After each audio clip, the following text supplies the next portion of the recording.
Hey, what's happening, everybody? Welcome to the program. It's the Jeff Gerstmann Show for April 23rd, let's say, 2024. I'm Dad, and I'm here to say, eat your vegetables. Go get a good night's sleep. Stop. Don't stand so close to the damn television. You're gonna burn out your damned eyes.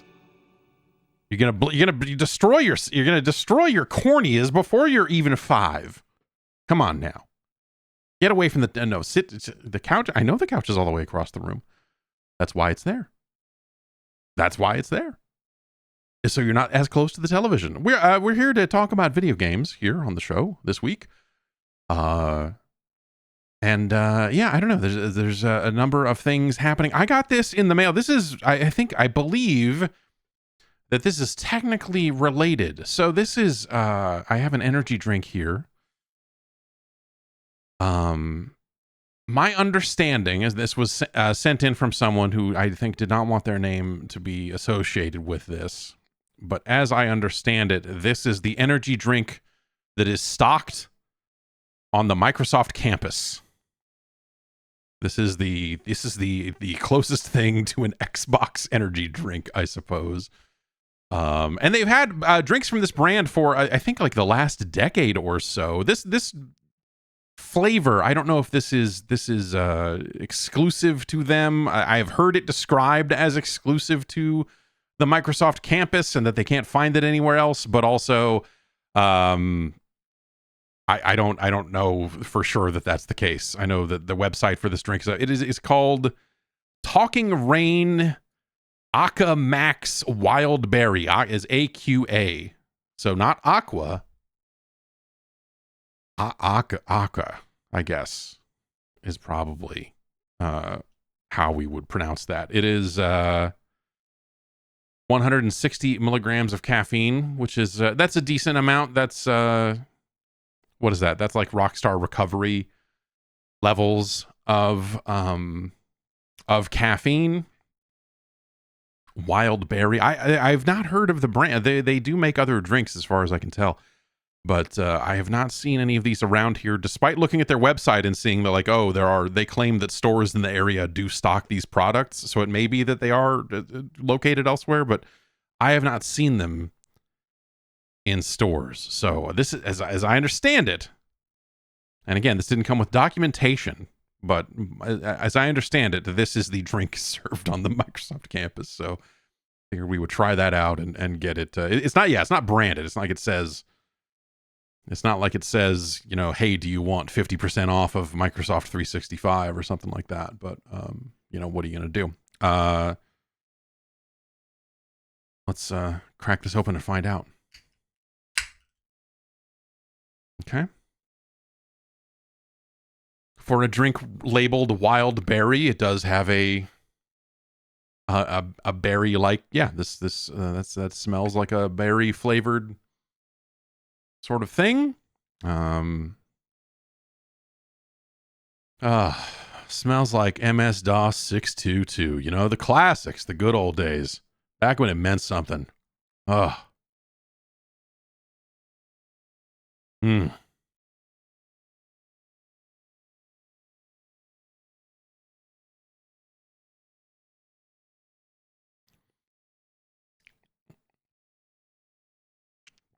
Well, it's better than games for Windows Live. It tastes better than a Zune.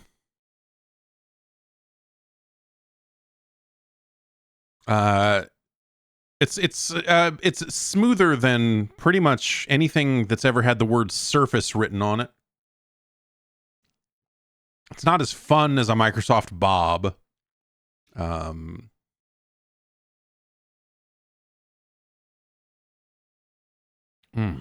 Less aggressive than Clippy, but also,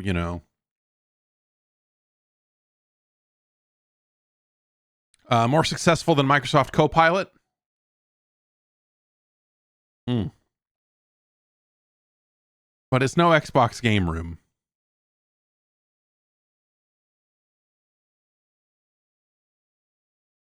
Hmm. Better than Windows 8. Not as good as Windows 10.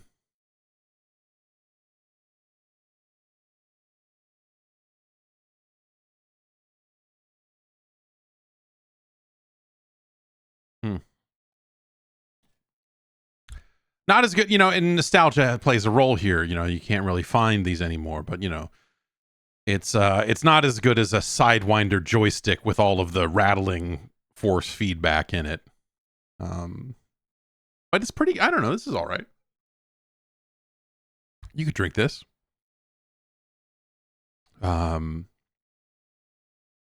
It's not carbonated. It is billed as kind of a hydration drink. What do they say here? Maximize. Just like you can maximize a window. No, the can is not. It's performance, focus, hydration. 160 milligrams of caffeine from natural sources. L-theanine for that brain boost to keep you going. And hydration. Electrolytes from potassium, calcium, and sea salt. Okay. Is it better than Minesweeper? No, of course not. I mean, come on. Don't be crazy. Don't be crazy.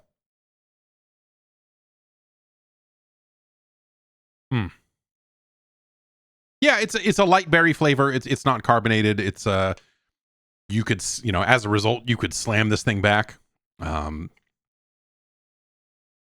If you needed to, you're late to a meeting. But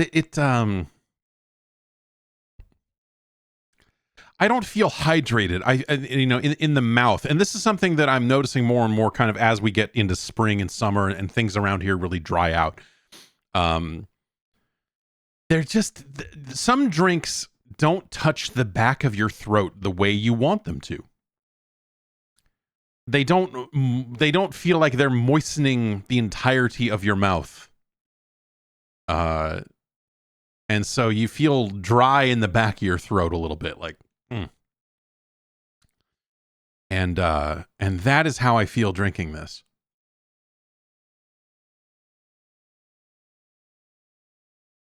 It's better than Skype. I got another email from those from the boys down in the Skype labs saying that my Skype credit had become deactivated again.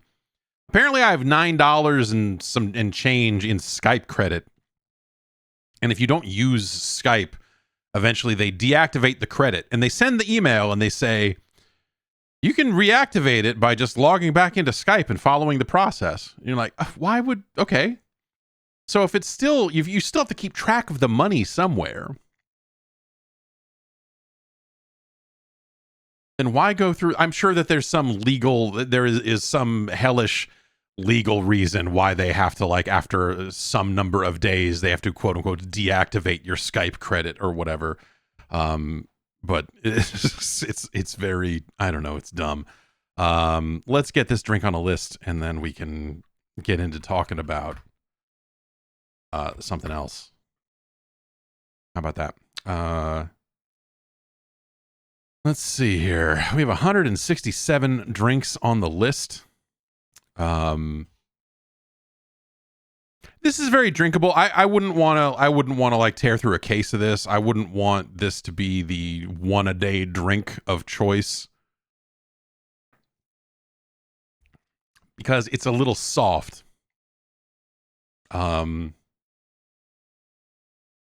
It doesn't. I'm looking for a somewhat harder edge out of an energy drink. I'm looking for something that's gonna do it to me, and this is too mellow. I feel like members of the tribe deserve better, baby. If we're gonna put one energy drink at the center of your experience, then I think it should be something a little bit more aggressive. I'll put it to you this way: like, if this was an Xbox branded energy drink, it would not fit the tone of the Xbox brand, which I view as something that does have a little bit, it's not like fucking full on edgy, whatever, the way that maybe it was 20 years ago, but the Xbox brand, I think, has a little bit,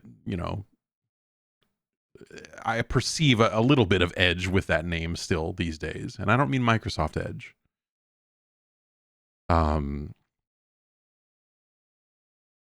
Yeah, this tastes weak in comparison to what I would be looking for if this was in fact a more Xbox branded beverage or something like that. But yes, my understanding is that this is a drink that is served on the Microsoft campus in their cafeteria. It is sold or given. I don't know what the deal is, if they just let people grab it or if they make people pay for it. We had to pay $0.25 for drinks out of our vending machine. Kept people honest to a certain extent. It's not as good as Red Bull Sugar Free. I mean, let's not be crazy here. That's at number 27, so it's definitely not up there. It's no Ghost Swedish Fish. But it's probably, I think Bucked Up Energy Gym and Juice is a better beverage. I would probably take this over the Rain Inferno Watermelon Warlord. I would drink this over the Rise Fuel Ring Pop Berry Blast. I would also rather drink this over the Redcon 1 Sour Peach Rings. But it's probably not as good as Monster Energy Ultra Citra, is it? No, you know what? It is better than that, because it is also better than Rainstorm Valencia Orange. Is it better than the Rockstar Pure Zero Strawberry Peach? Yeah, it is. It is. It's our new number 60 on the list. So, what is this called? Talking Rain, R-A-I-N. Aka, A-Q-A, Max. This is a terrible wild berry. Okay. And now our drink list has 168 drinks on it. And that is our new number 60. Congratulations to Talking Rain and thanks. That came into the PO box. Someone also sent a case of cherry flavored balls to the PO box that we'll probably crack into later this week. Yeah, this is decent. This is decent. It's all right. This is all right.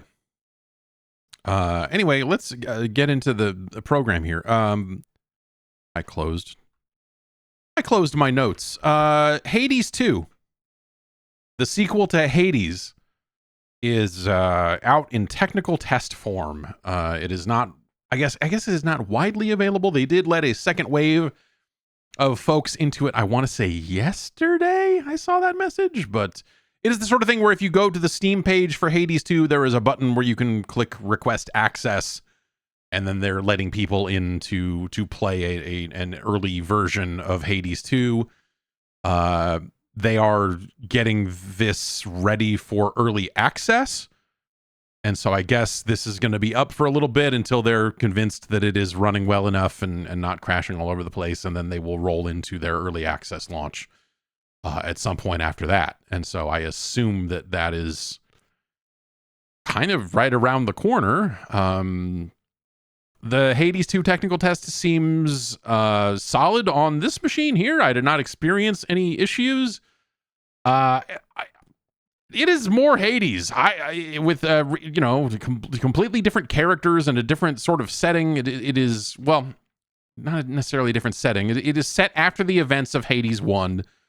You are playing as the sister of the main character from the first game, and so she has a totally different attitude. And you're encountering, you're fighting Kronos, but it is the same basic idea where you are it is the same basic justification for, like, you died and then you went back to the hub because this is a run based game. And then now you're going to go back out there and do all of that sort of stuff. And you are going to meet different gods who are going to bestow boons and bonuses upon you. And you are going to choose which room you go into next. And you will see icons on the door that will, you'll be like, oh, well, if I go this way, I'll get this by clearing this room, or I'll go over here. And, so in a lot of the kind of checkboxy sort of ways, I think Hades 2 is in a lot of ways, a lot of concepts from the first game directly map over to this one, including the art style, but also I love the way this game looks. It just has the characters really pop out and just animate and look fantastic compared to the first Hades, which was a good looking game.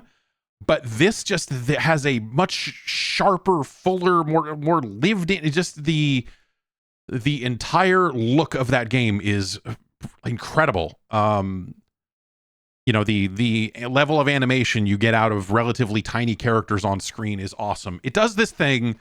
This is a pretty small thing, but the first time I saw it, and every time I've seen it since, I have been like, man, that's fucking cool. When you quit the game, when you quit back to the main menu, and that can be like, you could be mid-run, you could be back in the hub, you could be whatever. As soon as you hit quit, like the Hades 2 logo appears, goes, and has this full-on, immediate, instant transition back to the main menu. That like I was like taken aback the first time I saw it. It's like a silly thing, right? But it just there was something so stylish and snappy about it. That it really stood out. It didn't like go like, oh, you want to quit? Okay, we're gonna drop to a loading screen. You're gonna see an icon spinning in the corner. You're gonna do this. It was like when you're back at the main menu, and I was like, oh my god, it's a silly thing. Maybe a silly thing to call out, but I just it just struck me, especially for a technical test version of a game that hasn't even launched in early access or whatever. There is a dedication to that type of craft already all over this thing. And I guess the technical test maybe only has like the first kind of area in it. So it's not something where you're going to go finish the game and see a bunch of story or anything like that right now. And I assume the early access launch will have somewhat more than that, but I don't know. I don't know what the main difference there will be, but you've got, there's kind of there's a currency you build up that you can use to lay out certain cards before you start your run.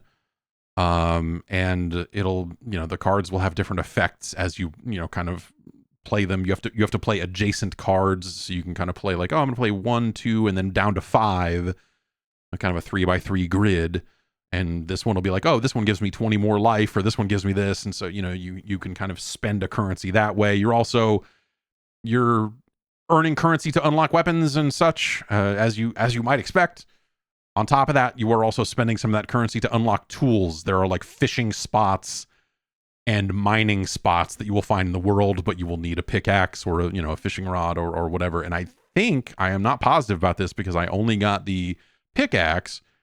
I think you might only be able to take one into a run with you. So you have to decide if you want to be able to hit fishing spots or if you want to be able to dig. And I'm sure that will be determined on like what you're looking for. Like, okay, I need more resources to unlock more of these weapons, so I need more silver, and I'm going to get more silver if I take the pickaxe in on this run, and so on and so forth. But Hades 2 feels like Hades, and you have your attack, you have your ranged attack. She has a capture attack that is your kind of circle button attack that'll like put a radius out around you, and you can also hold down the button on any one of your attacks and spend like MP basically on an enhanced version of those attacks. Obviously that will change as you go from weapon to weapon. I still only have the first weapon. Been kind of slow playing it because I Hades, that's kind of how I treated the first game. You played a bunch of it, and then they went through a lot of early access updates, and then I came back to the game a couple of times over the course of early access and just kind of looked at it and went like, oh yeah, wow. And then really, really sunk into it once it was done. That's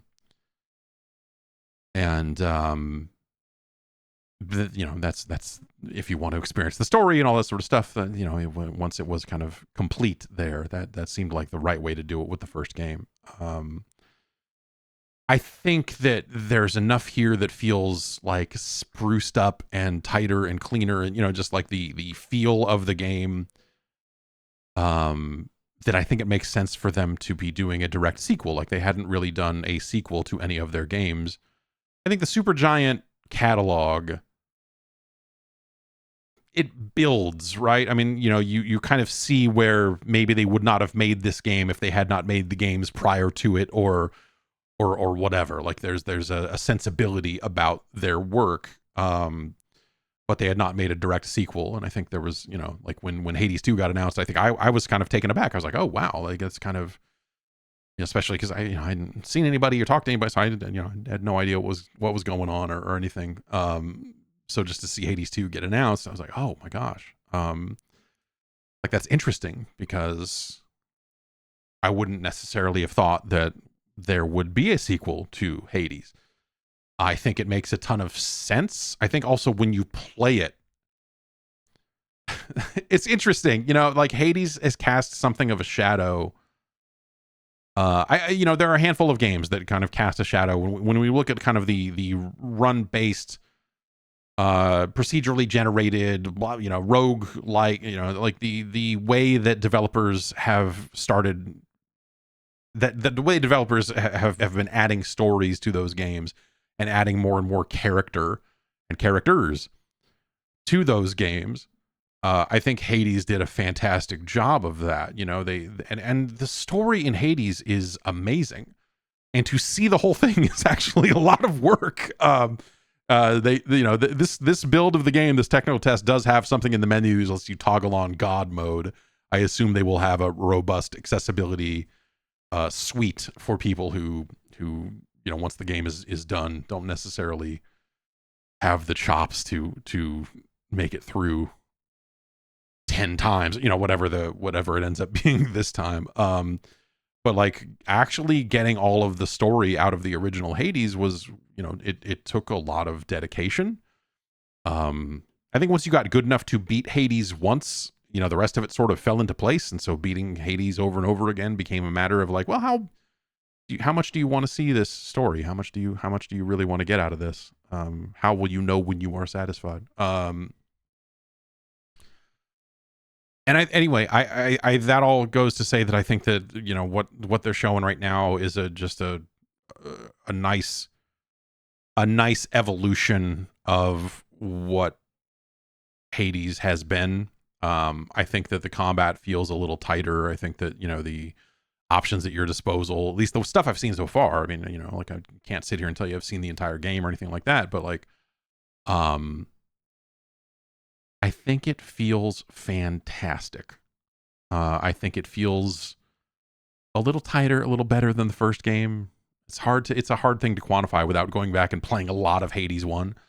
But I will say that, based on this technical test, it seems like they're on the right track. And it feels like with the way the world is set up and the characters and where things are kind of post Hades leading into Hades 2, it all feels very justified. Like, it doesn't feel like it'd be very easy, especially the idea that like it'd be very easy to be cynical about there being a Hades 2, right? In terms of like, oh well, yeah, they had one that was really popular, and now of course they're going to go back and crank out this feels very justified in terms of the things they're doing from a storytelling perspective, the characters that are in play here, and kind of the setup for that story. That's really all I can say, because I don't know where the story goes. But like I did not come away from it going like, well, just as more Hades, like anything like that. Like it feels cool. So I don't know if they're going to be letting in more waves of people, or if they're just going to, wait for early access. Or at this point, I don't really know what their timetable is for that. But you should go over to that Steam page if you haven't already, and click the request access button in case they're going to let more people in, and you just want to mess around with it a little bit and get a feel for it. It's pretty cool. I can't talk about Stellar Blade yet. I have had access to Stellar Blade for a bit here, and I have put some time into that, but we'll be talking about that later, somewhere else down the line. I guess that game's out this week, right? So we'll talk about it in the relatively near future, I suppose. But I've been messing with Delta, which is I don't know if you remember the rule change that Apple rolled out, where they said, okay, we'll allow emulators on our storefront. Please don't let the government sue. And no, we're totally open. Trust us. We're Apple, bro. We'll hella let you do this. And so now they hella let you do this. And so Delta is a multi-platform emulator that runs on the iPhone. This is built out of an old kind of side-loaded app that has existed for a long time called GBA for iOS. And it, for all, as far as I can tell, and I don't know quite what's under the hood here, but it looks like that Delta is basically a front end for existing emulators, the same way RetroArch is. In fact, I would not be shocked if they were using RetroArch's cores, like those versions of those emulators, for use on Delta. But I don't know. I don't know what they're doing. But basically, it plays GBA games, Game Boy Color, NES, SNES, N64, and DS. There is a bit in the documentation about it playing Genesis games, but it doesn't currently do that from the looks of things. Again, this is a recent rule change on the Apple side of things, where they're allowing this stuff to exist in their storefront, but it is available. It's free, which is cool, and you can go grab Delta and play it now, assuming you can get games onto it. That's not been troubling for me, because I have, basically it'll let you, I think what you can do is you can plug your phone in and then copy files over using iTunes, because that's still a thing. Or you can use the Files app built into your iPhone, and that will retrieve files from numerous sources, such as Dropbox, or if you have shares set up on your net. Well, if you have shares set up in your network, I have a separate app installed that accesses Samba shares on my network, and so I have to use that. That's what I've been using, is that is integrated into the Files app. And you go and you select the game, and then it copies it over locally to your device, which is well, I guess, yeah, if you could download it via a browser too, which is a funky way to do it. I would not do that way. But yes, you can download files in Safari on the browser, and then you can find those in the Files app. But then you would probably have them in two places unless you manually deleted it. Unless it's smart enough to know that the file is already local. And so, anyway. It stores your games locally on your device once all of that stuff is done. Justin in the chat is saying, yes, it does duplicate the files. So yeah. So when you go to say, hey, I'm going to add a file to Delta, and you go pick, let's say, Picross 3D, or I don't know, Dynowarz, The Destruction of Sponylous, which was the first game that I installed. It copies it over locally onto your device, which then means it's taking up space, even though it's already on my network, and it could access that just fine. It will not read directly from those folders. It merely uses those to copy it over local to its own internal storage. And so you're going to be burning up local storage with this stuff one way or the other, which I don't know. I don't install anything on my phone anymore, so I guess I don't buy. I usually buy like the middle-sized phone. I don't go all out on the internal storage because who the fuck needs that? Like all the photos are stored off-site now anyway, so like what do you need? I'm not storing music on my phone anymore. It's 2024. Come on now. So all of that, the need for internal storage feels just way lower. Anyway, yeah, it works well enough. You can tether a controller to your phone. Hey, if you've had an Android phone, then you've been doing this in different forms for years. So whatever. It's silly. It's been fun to see the headlines that are like, you could play Nintendo games on your phone. And you're like, yeah. Ooh. Considering just how widely that's been available, depending on which phone you own, it's funny now at this point to see that stuff. But it's cool that it's officially available, and you don't have to tether your phone and install the alt store and all this other stuff to get it on iOS. And so that's been convenient. It's a lot of touch screen, like by default you're playing these games with touch screens, and they've come up with little skins for the controllers and put button placement and all this stuff, and that technically works. I hate it. I hate the way it feels. Like I would never want to play any kind of action game in any way, shape, or form on a touch screen. It sucks. It's the sort of thing that you look at it and go like, this works about as well as it could, which is to say not well enough for me to want to play it. But also, as someone who has a billion other ways to play these games, I don't necessarily want to tether a controller to my phone. If you had one of those backbone controllers or whatever that you could bolt onto your phone, maybe that would be something you would feel better about or whatever. But if I was an on-the-go kind of person, this would not lead to me like, I'm going to put a PlayStation controller in my bag so I can turn it on and play some video game. I would not. I'm not going to do it. But like if you're playing a role-playing game like a, Pokemon or like a Picross 3D or something that doesn't really have a lot of, it doesn't require any real dexterity, it's totally fine. It's totally fine. And again, I think that what they did with the touchscreen controls is about as good as you could hope for. And some people will probably be fine with that if they're just real sickos and hate themselves and don't care about the quality of their experience and all of that sort of stuff. They'll just be like, no, this is great. Mario's running. You're like, oh, God.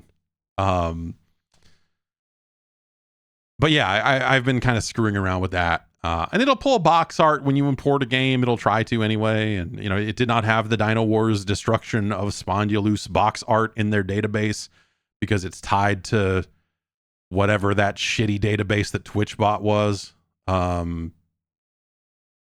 But I think that's the one they're using.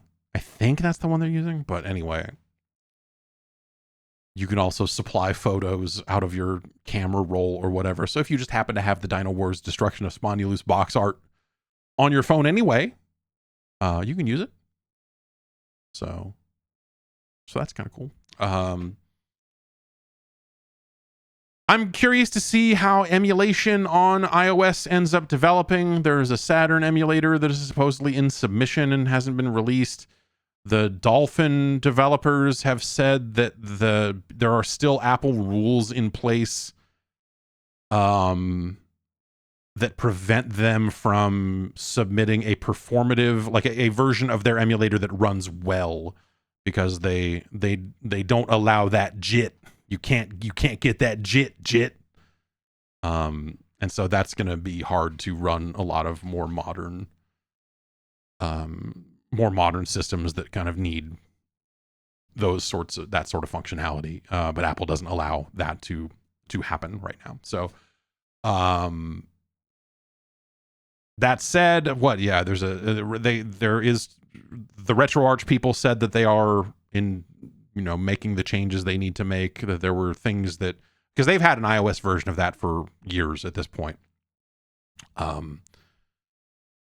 But they have to make changes to their file browser and a few other things, I guess, to make sure that it is compliant with all of Apple's actual rules. So I don't believe they have submitted the emulator just yet, but maybe they have. I don't know. I have not kept super close track of that stuff, but Delta's out. If you got an iPhone, download it, fuck around with it. There was also, I downloaded it and immediately deleted it. There was like a Commodore 64 emulator that would look like someone it's just Vice, which is an existing multi-platform C64 emulator. But like they had added a bunch of bad shit to it and it couldn't load floppy disks because they were like, oh, that support's coming soon. And it was just like, you just launch it and go like, this sucks. This is terrible. And I'm going to just uninstall this right now. But once RetroArch is on iPhone, I think that would allow you to get retro achievements from your phone, which would be cool. That would be neat to have that functionality. And I was going to say that might be something that gets me to care a little bit more, and that might be something where like, oh, what if I had a Backbone controller or something like that? But I have a Steam Deck, and I could just be using that. Again, if I was commuting and traveling and doing all this other stuff, I would probably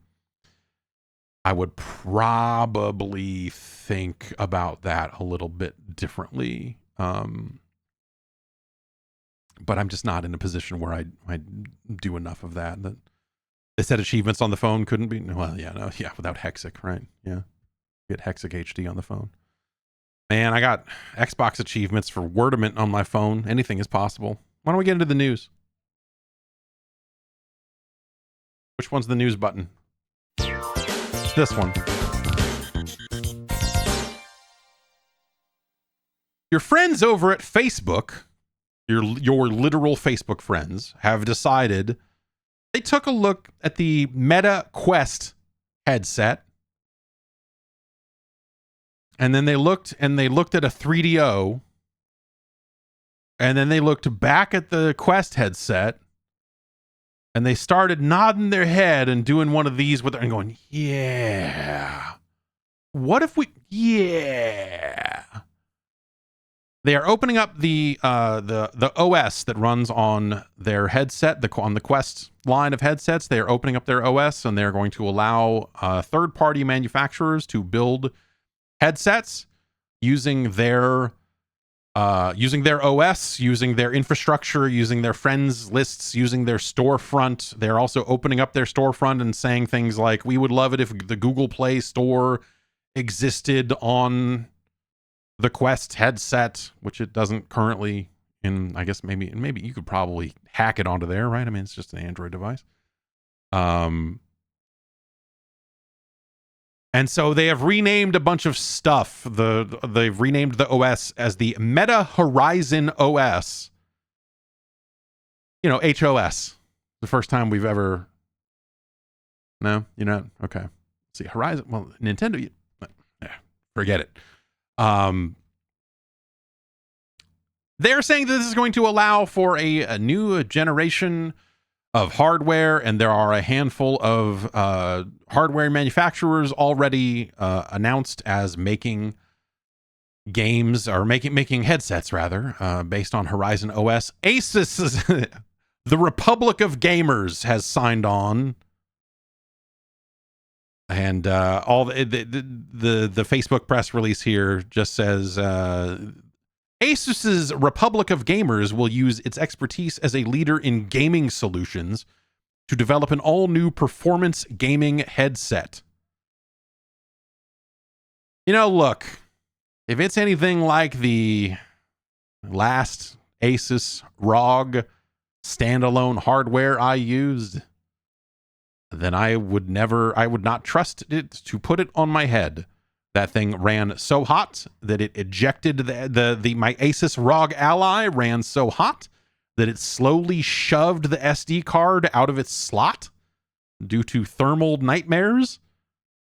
It was a bad device. And all of their softwares that they made and bolted onto Windows was terrible. So that does not exactly fill me with good feelings. Lenovo will also make one. They say that they're going to develop mixed reality devices for productivity, learning, and entertainment. They also mention Xbox. Have you heard of these guys? They got their own energy drink in the cafeteria. This is not what you think it is. Or at least I don't think this is what you think it is. I think that this is okay. So here's the one sentence here. Xbox and Meta teamed up last year to bring Xbox Cloud Gaming Beta to Meta Quest, letting people play Xbox games on large 2D virtual screen in mixed reality. Now we're working together again to create a limited edition Meta Quest inspired by Xbox. I assume that means it's going to be black and it will come with an Xbox controller. In fact, the drawing they have below of this that says not an actual product render looks like a black or very, very dark gray VR headset with a green eyepiece insert. At least that looks green to me. And someone is holding an Xbox controller, and then out in front of him is an Xbox video game running. So that doesn't necessarily sound like something that's going to be like, oh, it's going to be high powered for gaming or something. The Asus one, they are billing as an all new performance gaming headset, which I wonder if they would go like, okay, we're going to make something that is clocked up or more powerful than the Quest 3 or something. I wonder what this does in terms of like, because the Quest 3, it sounds like it is plenty powerful and a very nice headset. As those things go.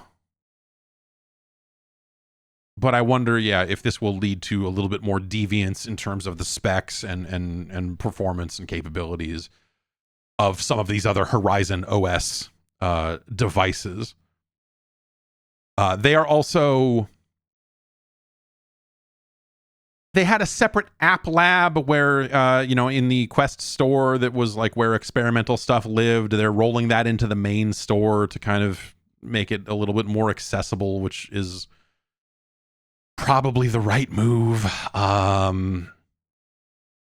It says here, we're also developing a new spatial app framework that helps mobile developers create mixed reality experiences. Developers will be able to use the tools they're already familiar with to bring their mobile apps to Meta Horizon OS, or to create entirely new mixed reality apps. Developers can apply for access here.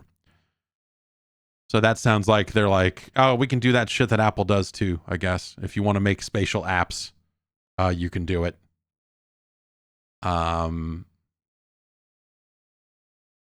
then they've got some quotes from like, the CEO of Qualcomm says VR is good. Asus says virtual and mixed reality, that's where the action is, Okay, I'll read the actual quote from the co-CEO of Asus. We've been inspired by the incredible gaming community that is formed around virtual and mixed reality. And we know that the most passionate gamers want high performance hardware. With Meta Horizon OS, Asus, and Republic of Gamers. That's not an English. Okay. With Meta Horizon OS. Okay. Right. With Meta Horizon OS, Asus and Republic of Gamers will build the gaming headset of the next generation. Okay. Sure.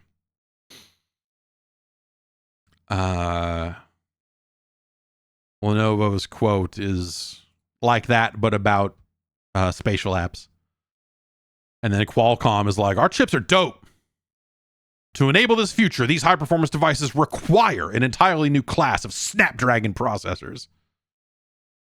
And so on.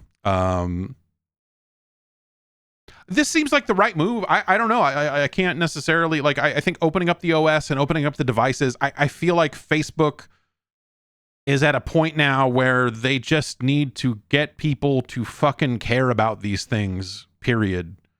Like, what can they do to get more people to give a shit about any of this stuff? Because it feels like the audience has spoken. There is some audience for a VR headset. It is probably not as big as everyone thought it would be 10 years ago or whatever.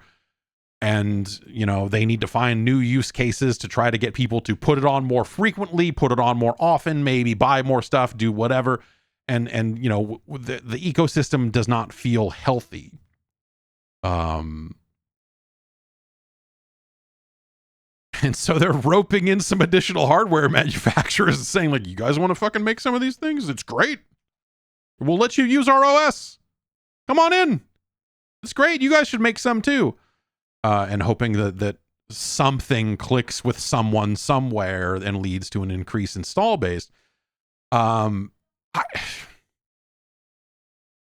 that end, the Meta Quest 2, the 128 gigabyte Meta Quest 2, which is last generation's Meta Quest. Such a dumb Meta Quest is such a it doesn't roll off the tongue, or rather, it rolls off the tongue too well in a way that it makes it lose meaning. Oh, you mean a Meta Quest? What? What are you talking about? The VR headset. Oh, like the Oculus. Okay. Yeah. Anyway, the 120 gigabyte variant of the Quest 2 is now $199. You may remember that they did all kinds of fucked shit with the pricing on the Quest 2, where they're like, hey, we're raising the prices because the world is bad. And these things are expensive, so now it's $400. And then that holiday, they were like, "We're cutting the prices. We're cutting the prices down." Oh God! And now they have, you know, that's a good entry. I have a Quest 2. It sits on this shelf really well. Every week or so, once or twice a week, I realize, man, that Cosmic Smash came out on Quest, and I really want to try it. I should really charge that headset up and give it a look. And then I look over at the headset, and I'm looking at it right now with the headset sitting on a shelf with the two controllers right next to it. And I'm like, I should get to that. And I haven't. So I don't know what that says.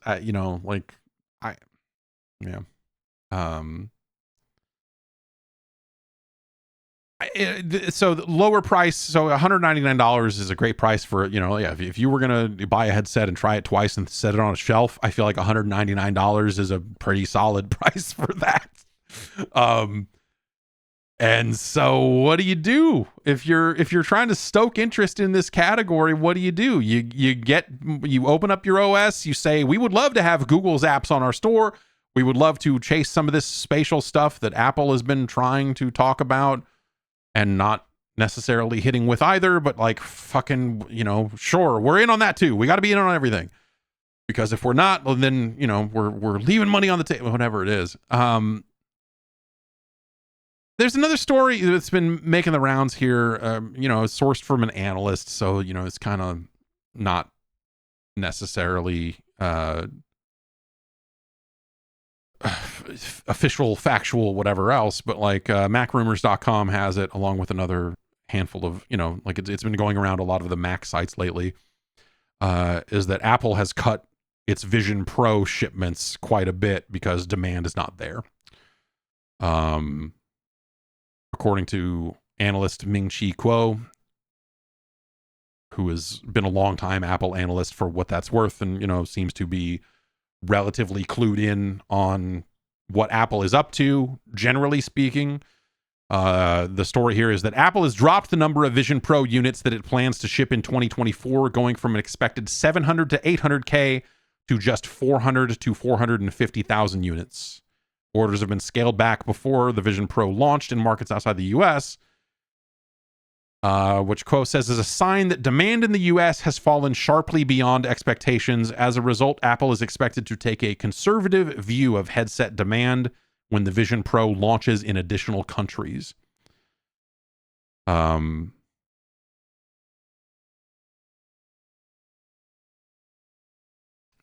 And now the story has changed. Originally, some of these analysts, including this one, was saying that there would potentially be a new Vision Pro model in 2025, and now this analyst is saying no. An update from prior report that no, there is no. That it is unlikely that there will be a new Vision Pro in 2025 entering mass production. And yeah, like it's $3,500. The Vision Pro use cases still feel like they were never fully illustrated in a way that made it sound like something that anyone would ever need to use. You kind of anecdotally see a lot of people who did buy them going like, oh yeah, I don't really use it as much, or like I hate strapping a thing to my fucking face and having it weigh on my face, or I don't like being cut off from the world around me.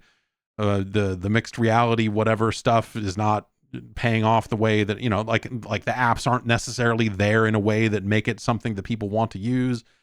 And on top of that, I think the Vision Pro has the kind of additional strike against it to some extent, depending, where it is so tied into the Apple ecosystem that if you're not using an Apple laptop or computer or something like that alongside it, you are not getting the full experience. You don't have the full breadth of experiences available to you because it is so much about like screen sharing your laptop into spatial reality or whatever the fuck. And that's you know, I don't want to be like I told you so about any of this stuff because but yeah, no shit. It was pretty plain to see that like this thing was some impressive technology in search of any interest anywhere, any kind of use case. What the fuck are people going to do with it? What are they going to do with it long term? What is it really going to be a crucial part of their workflow? And are you going to put a fucking headset on to read your goddamn fucking emails? No, you are fucking not.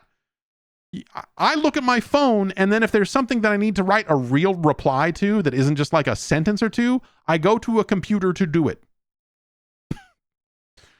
Because I want to type that email out on a keyboard and eyeball it once or twice before I send it, and not even do it on a phone screen. That's me. I'm sure most people just write emails on their phone and who cares. But I don't know, man. Like I think that what Facebook is doing with opening up the OS and getting additional headsets in the market, and like that, I think seems like a smart move for them. When you start to think about just where the interest level is on this stuff, like them trying to reach out to mobile app developers and saying like, hey, we want your apps in spatial whatever. I think that makes a lot of sense. And I think this will give them headsets that, you know, will in some ways rival the Vision Pro, at least in, you know, line for line functionality, if not the experience or whatever. But I don't think anything about mixed reality is convenient. I don't think anything about it is worth the extra effort if that thing can be done outside of, with the exception of gaming, I'll say. I don't think anything about productivity benefits from you going, oh, hang on, wait a sec. And then putting it on and going, okay, let me strap this. Oh, wait, the strap is loose. Oh, hang on, let me tighten this up a little bit. Oh, shit. Okay, hang on, it's slipping. Okay, oh, wait, how's the battery on this thing? Oh, fuck. I don't think any of that is worth it over let me open up my laptop. Let me pop my laptop open and do a thing real quick. You know? Like just in terms of raw functionality. Like that's not to say that there isn't the fun and the novelty of whatever else, you know, the mixed reality world. But Jesus Christ, man, what the fuck? You know? If your job doesn't involve like, hey, I'm fixing an airplane here and I need to look at 3D models of airplane parts or, you know, whatever else.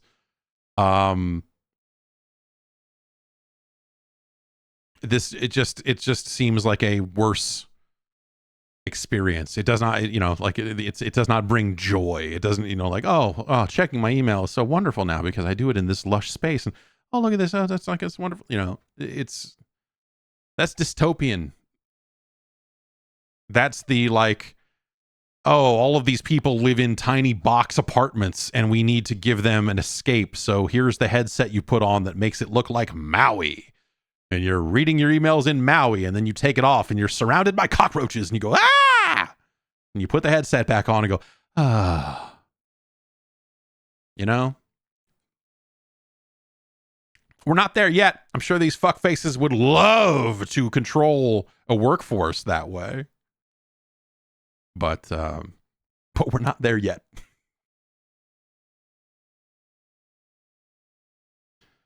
But that doesn't mean the technology is not advancing and enriching our lives in a variety of ways. In other ways, Ghosts of Tsushima, the director's cut, is coming to PC, and it will have cross-play with the PlayStation version of the game. And also, in addition to that, trophies. Trophies! As Sony got deeper and deeper into putting their games out on personal computer, that became the increasing question. It's like, when they, these games don't have trophies. Why are they ever going to do anything along those lines? And yes, it is out May 18th. And they, the PlayStation blog has posted pictures of like what a PlayStation profile page looks like and how that looks on Windows and what your, basically what your profile will look like and how it will all kind of work. It says here, when playing the game, you can earn PlayStation trophies just like on PlayStation consoles. Ghost of Tsushima Director's Cut on PC shares the same trophy set as the game on PlayStation 5 consoles. In addition, the PC version also has full support for achievements on Steam and the Epic Game Store. Sure, why not, man?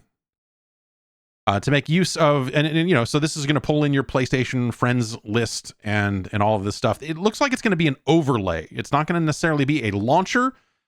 It will be a PlayStation overlay that you can hit Shift F1 on in-game to pop up your friends list and trophies and settings and all of this other stuff. So, like games for Windows Live. Everyone liked that. Right?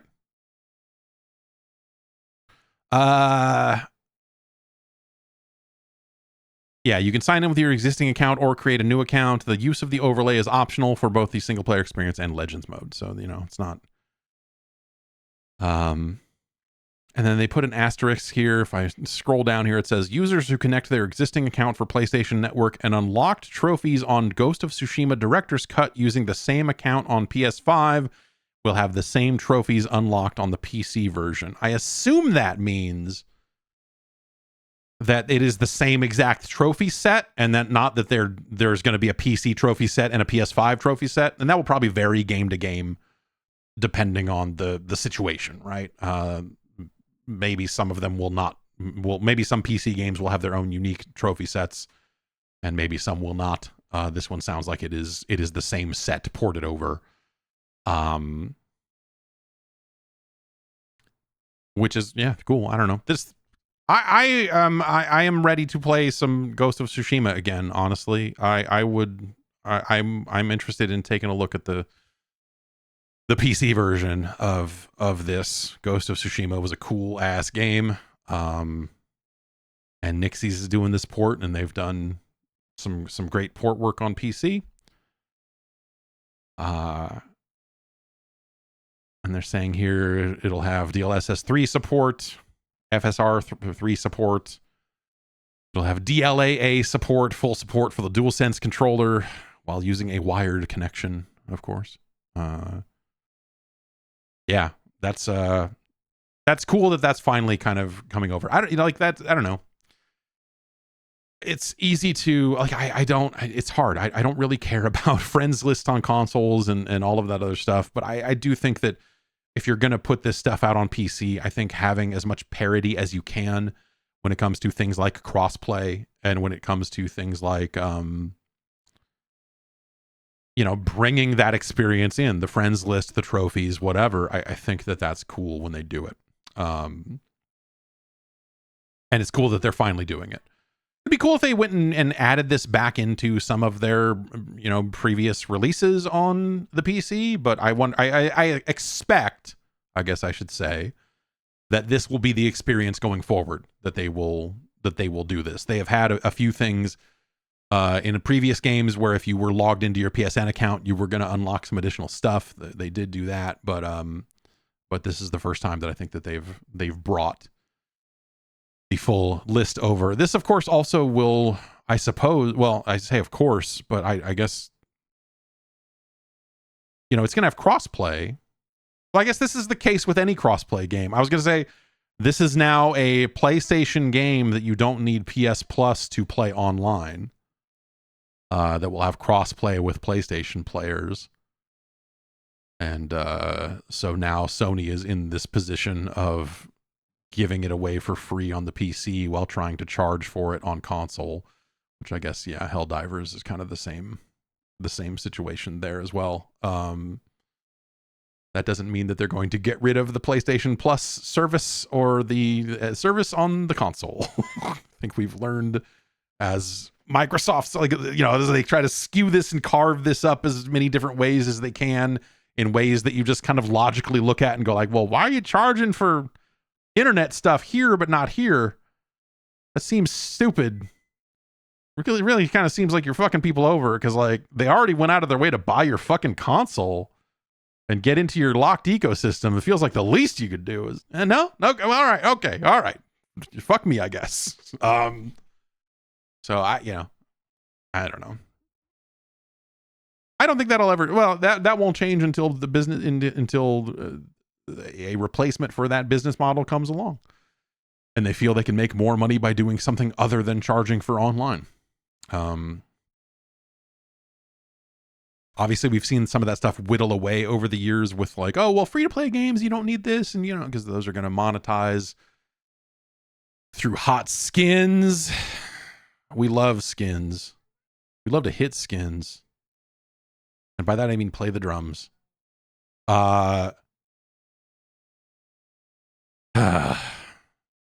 giveth, Sony taketh away. LittleBigPlanet 3 has been offline since January of this year. This is separate from, I thought that these had been down forever, because I remember there was the weird DDoS attacks on the LittleBigPlanet servers for a long time, and someone was hacking it and doing a bunch of terrible shit. But no, the servers were taken offline temporarily in January 2024. And I'll just read the message that the LittleBigPlanet account wrote on to Twitter. Due to ongoing technical issues, which resulted in the LittleBigPlanet 3 servers for PS4 being taken offline temporarily in January 2024, the decision has been made to keep the servers offline indefinitely. All online services, including access to other players' creations for LittleBigPlanet 3, are no longer available. User-generated content stored locally on your PS4 will remain available. Any new UGC you create can be played on your PS4, but not shared. Offline features such as the campaign will remain playable. Thank you for your support.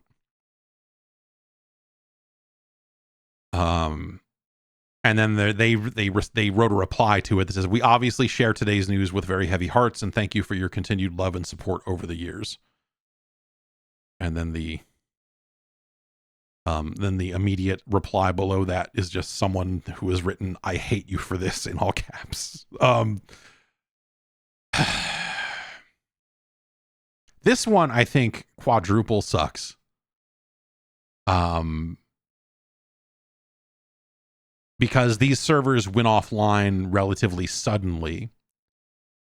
And so there was no, normally when it is announced that, hey, we're shutting down these servers on such and such date, you've got months and months of you can plan to I'll get my game in and I'll play a bunch of it and check out my, I'll upload the last of the stuff I created and download other people's stuff and then that'll be that. And so you have kind of a deadline for when you must get the most out of that game. Also, people who want to maybe try to archive all of this content because they want to try to recreate a private server someday are able to sit down and figure that out and spend some chunk of time going like, okay, how do we rip all of the content off of these servers? How do we get as much information about how these servers work so that we might recreate it someday? And how do we do all that? And so it gives those people time to archive that content, even if Sony doesn't necessarily care enough to want that content to be archived, for example. And maybe someone already archived it. We don't know. I mean, maybe someone started those efforts a while ago thinking that maybe this was going to happen because the servers were down that one time for a long time. And they're like, well, we better try to set something up. So I think that's like kind of an extra level of frustrating there because it's sort of without notice that they're like, hey, remember when we took those down back in January? It's just gone. This stuff's just smoked. That's annoying. Does not give me a lot of faith for whatever will happen with Dreams when its time comes. And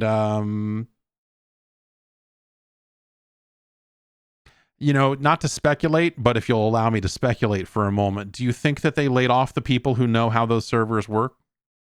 Because obviously Media Molecule had some, fairly significant cuts recently in the wave of cuts that happened at Sony. Do you think it was a situation where like the servers went down and they're like, oh, no one here knows how to make that work, man? I like, oh, well, okay, I guess just shut them off then. Cool. If it doesn't work, it doesn't work. And, those technical issues could have been security issues that could have allowed people to, who knows? The reasons for taking the servers offline may have been very sound in terms of it, like, hey, like people are able to attack people's consoles through our servers, through this, through that, or whatever. But, obviously, a lot of the kind of ongoing community support of Dreams has been scaled back twice. I think they had the first batch of layoffs and they're like, okay, all right, with that in mind, here's what we're going to do going forward. And then had to kind of like retrace their steps on that and be like, actually, we're not even going to do that. We're going to do this, this, and this. And, this really, I got to imagine who's going to have any real faith in Media Molecule's next project if this is how these games turn out? Like, let's assume that Media Molecule is going to work on another game where user-created content is a big part of it, because that's what they've done up to this point, right? Why would you ever... When you look at how Dreams went, when you look at the arc of Dreams and did it take off? No. Did it have legs? No. Like all of the stuff around Dreams where they're like, here's this really cool tool set that we're going to kind of do nothing with. Why would you invest a significant amount of time creating content for whatever Media Molecule makes next? Because the mothership, Sony, PlayStation, has already proven time and time again that they don't value those creations. They don't market those creations the way that maybe they could have. And like, it's never really felt like the organization has really truly gotten behind a Media Molecule game since LittleBigPlanet 2 or something. And even then, like, it never, that never felt like massive support. But like, why would you, like, people spent tons and tons of time making things in Dreams, and I'm sure that some people are fans of it and they are still spending time finishing their things in Dreams or whatever. But like, if Media Molecule comes along and says, here's our LittleBigPlanet reboot, because, well, I don't know, I'll put it to you this way, and this is not insider knowledge, this is just I'm looking at it and thinking like, what's the next move for Media Molecule? okay, this server went offline. Dreams did not take off in a way that has given it a long-lasting legacy.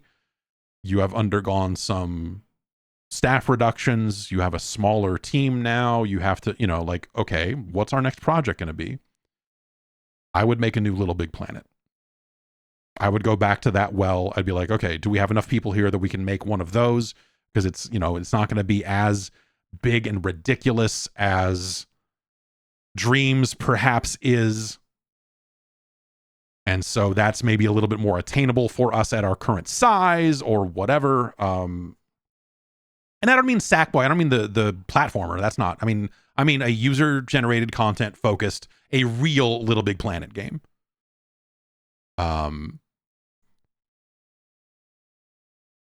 That's I don't know. That seems like the move. Unless they really are, if they're working on a new IP or something, maybe that's the move instead. I don't really know, but I feel like I would try to make something that was a little more modest in scope. And maybe a LittleBigPlanet is not the franchise anymore. Maybe that's they've gone to that well too many times, and that's kind of because they did do that Sackboy game, so it's kind of like whatever. But yes, whether it's something new or whether it's LittleBigPlanet, I would probably try to make something that was a little bit more modest in scope, that was a little more attainable, a little bit easier to support with a smaller staff, like whatever metric you want to use there. But it's frustrating. I don't know. In some ways, by the time they got to LittleBigPlanet 3, I think those games were always good. They just never felt the way you wanted them to feel. It was always, here's a platformer, and the platforming is not especially great. Make your own levels in this cool platformer, and it's floaty and frustrating, and little. By the time they got to LittleBigPlanet 3, it was not the like slam dunk end of the trilogy. We've mastered this form. It was like, LittleBigPlanet 2, kind of better in a lot of ways. I don't know. This one feels kind of, kind of off.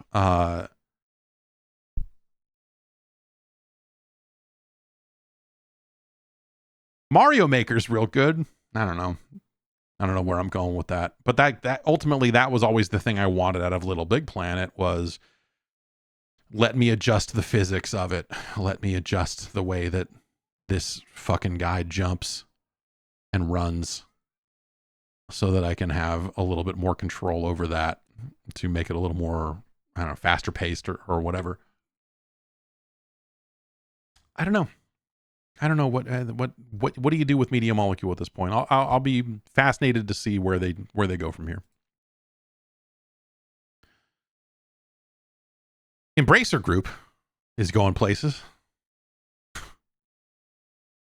According to gamesindustry.biz, the Embracer Group is splitting into 3 separate companies so they can have more arms with which to embrace with. No, I don't know. They're splitting out into 3 separate entities, which none of them are going to be named the Embracer Group, which is probably smart at this point because that is a name that inspires chuckling at best. I don't know. These will be independently listed on the Stockholm NASDAQ, but they will share an ownership team, an executive management team that includes the existing Embracer management team from the looks of things. And so the 3 companies in this group will be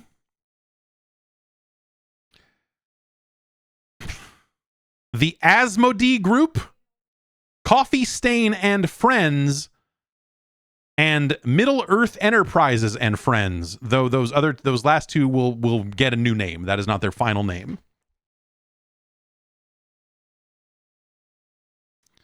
Asmodee will split off in the next 12 months. Coffee Stain will separate in 2025. That's all according to gamesindustry.biz's report on this. Lars Wingefors will remain the owner of all 3 companies. And the quote here is that he intends to form a new long-term ownership structure. Let's see. I'm trying to figure out like what is the actual. Okay. Asmodee Group will be similar. So that's an existing thing. That's like their board game and tabletop company or whatever. And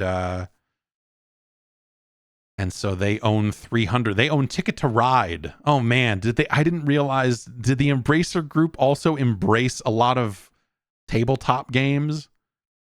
Are they going to, is that the next thing? They're going to completely destroy the tabletop industry or finish that job? Because they own Catan, Seven Wonders, Exploding Kittens.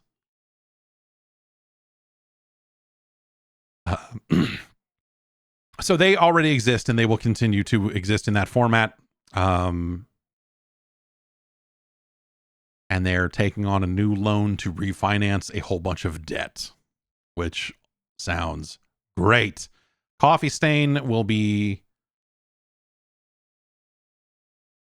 it's like, okay, they got both kinds of games. This is the Coffee Stain Company. This is, again, gamesindustry.biz reporting on this. The premium, the Coffee Stain Company will operate under two segments, premium and free to play. Like, all right, yeah, they got both. So this will include on the premium side, Coffee Stain, which this is the Goat Simulator developers, right? THQ Nordic, Amplifier Game Invest, Ghost Ship, Tarsier, Tuxedo Labs, and more. So this is Deep Rock Galactic, Goat Simulator, Satisfactory, Wreckfest, Teardown, Valheim.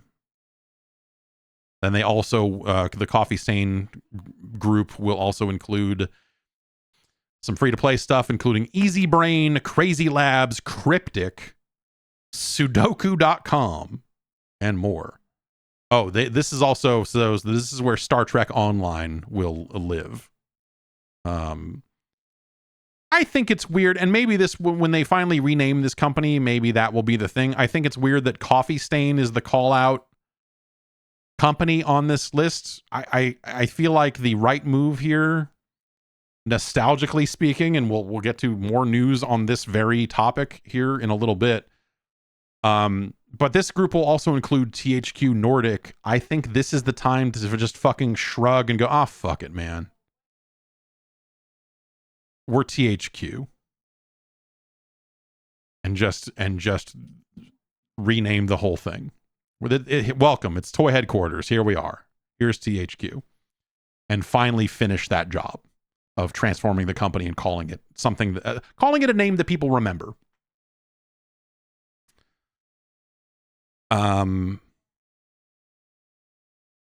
Yeah, and so maybe like the story said, they will at some point rename this thing. But yeah, Coffee Stain is, yeah, with Valheim and all the other stuff. Yeah, they probably draw the most water in that group at the moment, and so it makes sense that Coffee Stain would be the kind of call out company on this list, I suppose. Neverwinter Online, that still exists? I mean, someone out there is saying Star Trek Online, that still exists. So I guess maybe that's. And then the third group, Middle Earth Enterprises and Friends, which again, it'll be renamed at some point to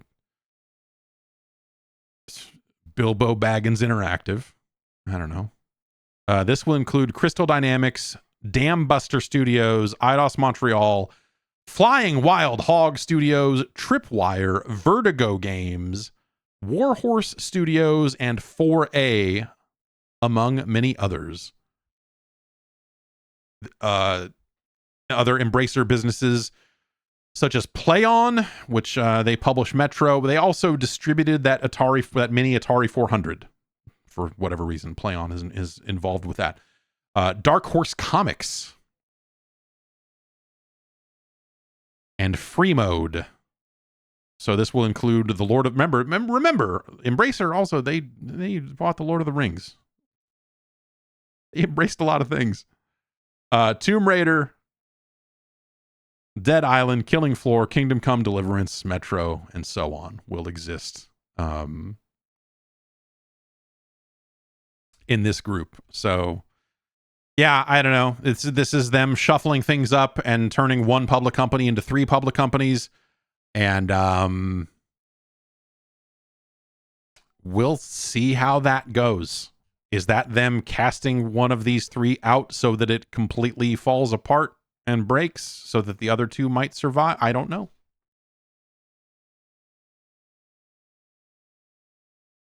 I don't know.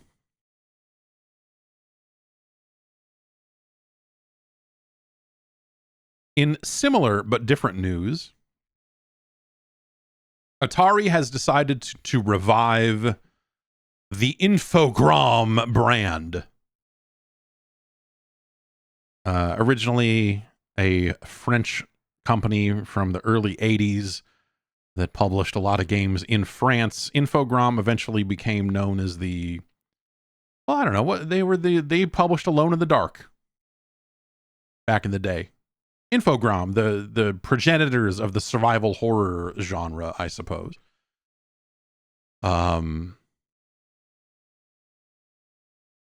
And Test Drive was theirs for a while, but they have sold that off. And so Infogrames, what is Infogrames these days? I don't know. It's a cool song.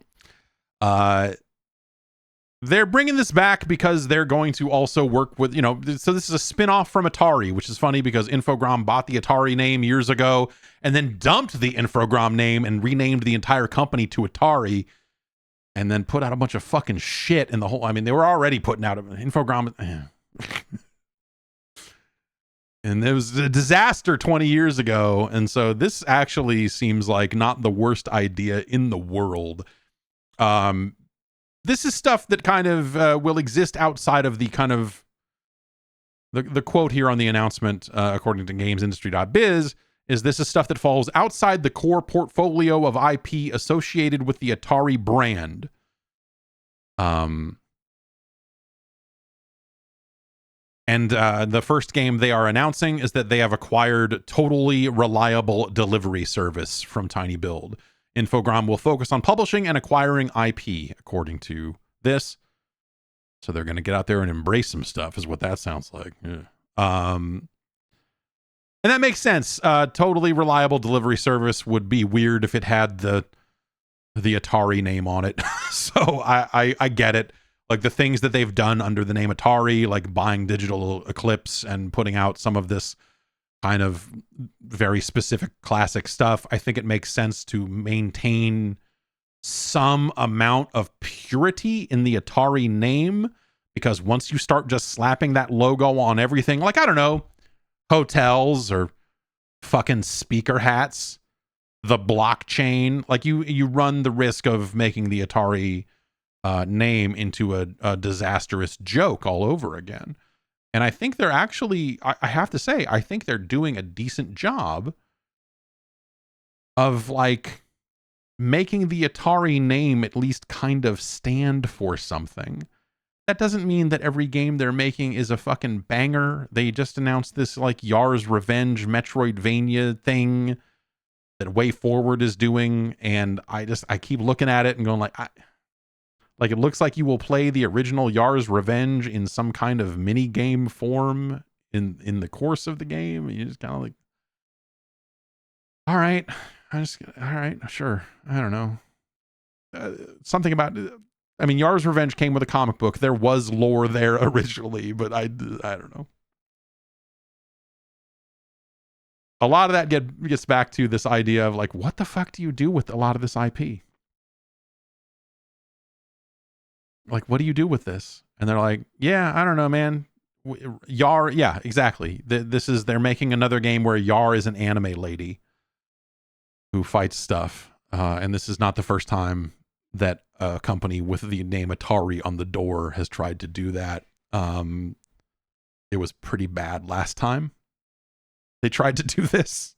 So I don't know about that one. But anyway, I think it makes sense for them to say, other than the part where no one will ever remember how to pronounce Infogrames. I think that having a separate publisher to handle this stuff that doesn't necessarily fit under the under the Atari name is a smart move on their part. And it's funny that they chose Infocrom because that's oh man, Infocrom. The armadillo is back. The armadillo is back, bitch. I don't know. I'm sorry. I'm sorry. I was waiting. I wasn't sure if this ruling was going to come out, but according to the chat, according to old MDY, the Federal Trade Commission has banned non-compete clauses for all workers, which I find very fascinating for the wrestling business. But obviously that has wide reach, and that's something that certainly comes up in the video game industry a lot. But yeah, non-competes are shitty. They're terrible. And the idea that like you have to leave and then for 90 days you can't do it, for a year in some cases, depending on what horrible contracts you end up signing, you can't go work in the same field. It's ridiculous. It's ridiculous. Non-competes are it's garbage. They have not always been well upheld by law previously to this anyway, but like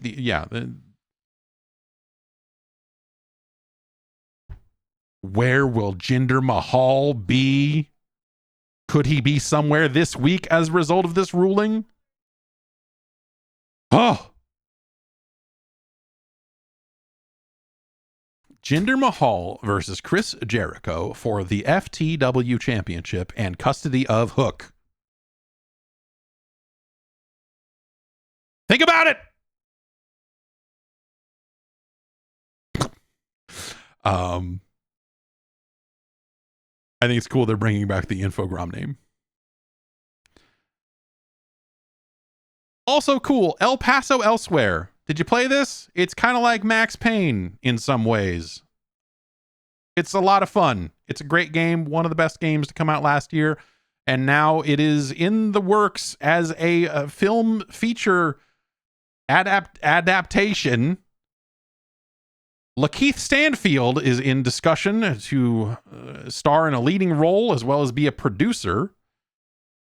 You may remember him from such hit television shows as Atlanta. Lorenzo de Bonaventura is also involved in this, who you may know as a name who worked on, or was behind some of those really good Transformers movies. So sweet, bro. But whatever, this is cool. Like, I don't know, like when you think about video game IP getting licensed for film, generally speaking, you think about things that exist at this like super mainstream level, like this Sonic the Hedgehog, massive scale, like, oh, we're gonna make a BioShock movie, and you're like, okay, I guess, man, like, what is that even? Okay, sure. Is Star Wars in that one too, or what? Like, all right, cool.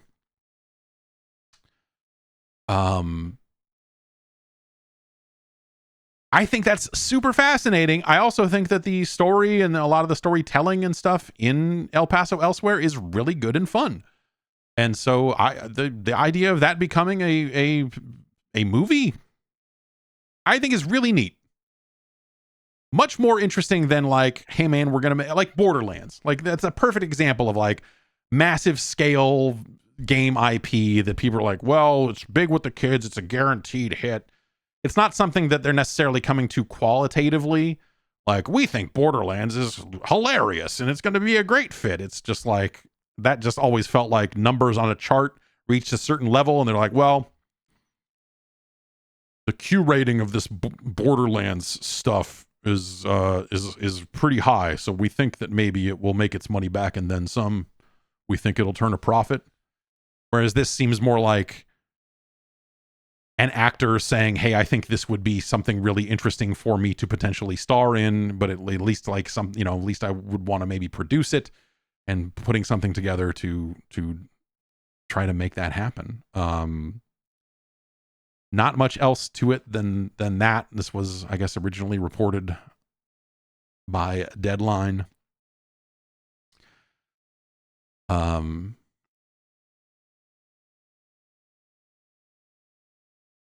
Yeah, not much additional detail there. Yeah, not much additional detail there other than that the game came out in September. That's the only other thing that the deadline story kind of says in it. But yes, El Paso Elsewhere, hell of a game. And that's awesome. I hope that actually happens. Rock Band guitars, some of them now work in Fortnite if you happen to have the right ones. This doesn't seem like it is a case where every single old Rock Band guitar works. They put out a chart here. This is going in, I guess, alongside the start of Season 3 of Fortnite Festival, along with Billie Eilish, who is here, and she's holding a microphone. I like Billie Eilish. I couldn't tell you anything that she has sang other than that Bad Guy song. That was good. But she seems all right. I don't know. Maybe I'm wrong, but let's see. They're adding pro lead guitar and pro bass parts to Fortnite Festival. That's pretty neat.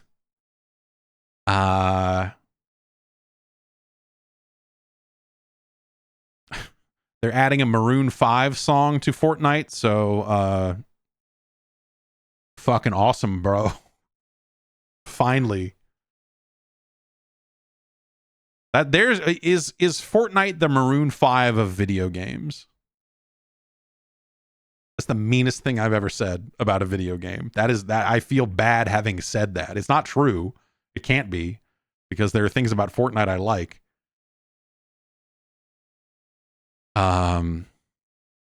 Anyway, so if you have, let's see. These are all Rock Band 4 guitars, as well as the new Riffmaster guitar, which I guess is just now coming out. They took pre-orders for those a little while ago. That's the new guitar that PDP is putting out to specifically take advantage of this support inside of Fortnite. But if you have some Rock Band 4 guitars, they will also work. Which ones, you ask? That's a great question. If you have the Rock Band 4 Rivals wireless Fender Jaguar for PS4, it will work. The Rock Band 4 wireless Fender Stratocaster will work. The Riffmaster for they have two versions of the Riffmaster, which is again, that's the new one that just came out. It's in two variants, one for PlayStation, one for Xbox. The Xbox version is also the one that they say is for PC, but the PlayStation one will also work on PC. No, I'm sorry. That is not true. The PlayStation guitars will only work on PlayStation. I'm reading the chart wrong. So if you're, I always forget, for whatever reason, I forget that Fortnite is something that people play on consoles. But yes, if you have a PlayStation guitar, you can use it on a PlayStation to play Fortnite's rhythm games in it. Whereas these other ones will also work on PC as well as the Xbox. That is the Riffmaster, as well as the two Rock Band 4 guitars for Xbox One, the wireless Fender Jaguar and the wireless Fender Stratocaster. If you want to use it on PC, it says here it requires if you want to use those Rock Band 4 guitars on PC, it says it requires the Microsoft Xbox One wireless adapter for Windows 10 to use on PC, which I believe that's that tiny black dongle with the button on it that no one bought because some people bought 360 ones and then they were like, that's cool, and then felt kind of burned. And now modern Xbox controllers just use Bluetooth. So why would you fucking buy one of those anyway? But hey, you will need that. No drums yet, no keytar or anything like that from the looks of things, but they did say that they want to try to support instruments, and I hope that that eventually means drums.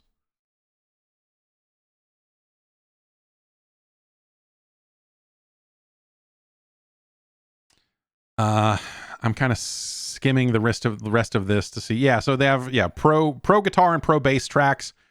All current and future jam tracks now have these two playable song parts, accessible on the main stage with a guitar controller. Pro lead and pro bass have hammer-on and pull-offs.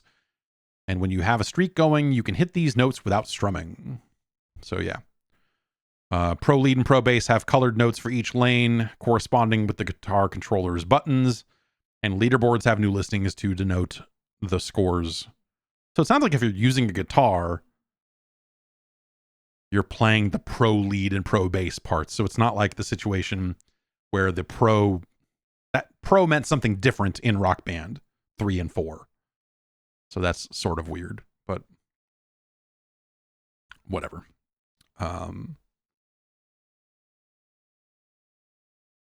New wristband quests and rewards have been added. I don't know what that means. Our last news story here. The ESA sucks. I don't know. Like, the ESA is not your friend. Everyone thinks of the ESA as the place that put on E3, and now they don't even do that anymore. But they are basically a lobbying organization for the video game industry. GameDeveloper.com has the story here that basically they have come out and said that they do not want to play any role in game preservation whatsoever. They do not see any reason. So there was a recent, and the Video Game History Foundation was kind of all over this, trying to push for some of this, I suppose. And I don't know that this is necessarily the end of the discussion here, but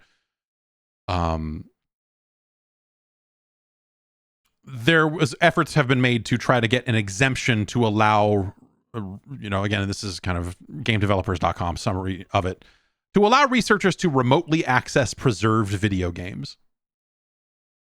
And the ESA is like, fuck no, absolutely not. And they have had many concerns over that.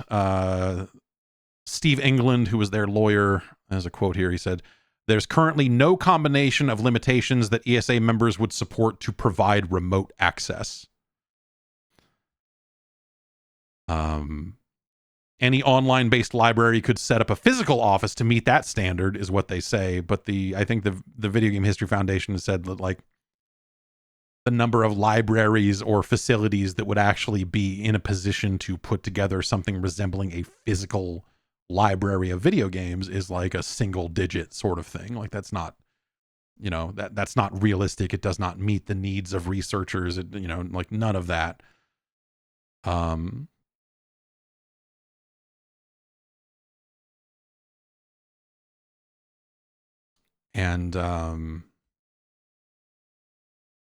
Yes. Okay. Yeah. Phil Salvador, the library director of the Video Game History Foundation, has made the argument that most libraries lack the manpower, expertise, or interest to make a meaningful game collection, whether that's physical or digital, and that specialized institutions are probably the right way to do this. I agree. It's cool when libraries have it's cool when libraries have video games. I've never once seen a library that had video games, but people tell me it exists, and I find that fascinating. My local library does not have video games. I guess I could donate a bunch to them. No, absolutely no. Kids getting their grubby mitts on my Famicom Disk System game. No. But basically, the people on the opposition side of this are saying that, that the ESA's lawyer is incredibly out of touch on this issue, and that this is ridiculous. Harming scholarship and teaching because there might be an interest in recreational play doesn't feel fair to them, which put a lot of effort in making these works available. It's another quote here, I believe, from Kendra Albert, technology lawyer. So yeah, ongoing. But, remember, the ESA is always going to take that position because they're going to take whatever position they feel protects the monetary interests of their membership. And games being available in a library, even something that is like only available for researchers and only available, in very limited ways to ensure that it is not just straight up piracy. The ESA is never going to go for that, or at least, like, they will have to. It will be moving mountains to get the ESA to make a meaningful change on that, because it just doesn't feel like the member companies are interested enough in this. And so it's fascinating because you do get companies, Microsoft has said as much recently that, like, they care about game preservation. And that was something in Sarah Bond's recent internal email that we talked about a couple of weeks ago. It was like, oh, well, you know, we care about game preservation, and so our backwards compatibility team and I think what you end up with is you have these murky, ill-defined, or rather almost like deliberately misdefined uses of the phrase game preservation, where game preservation really means, you know, hey, yes, this stuff should be accessible in some way. This stuff should be preserved so that it is accessible to people in a library, in a research context. And, you know, no one is saying like, hey, these games need to be public domain and you need to be able to download them. No one's saying like abandonware is legal now. Like, that's not the push. It's like, hey, there needs to be a way to make sure that this content is being treated in ways that preserve it, you know, in ways that preserve it for use for years to come, the same way that we think of books and movies and TV, the way we think about other mediums. And that they're looking for an exemption of existing copyright law in order to provide that, in order to like create that framework. And it's insane that this doesn't exist, but you have, you know, the ESA out there trying to fight it at every turn. But then you also have like, it was just in that Atari story about Infogrames coming back, which is like a throwaway line, but what the fuck does it even mean? Let me call that back up here.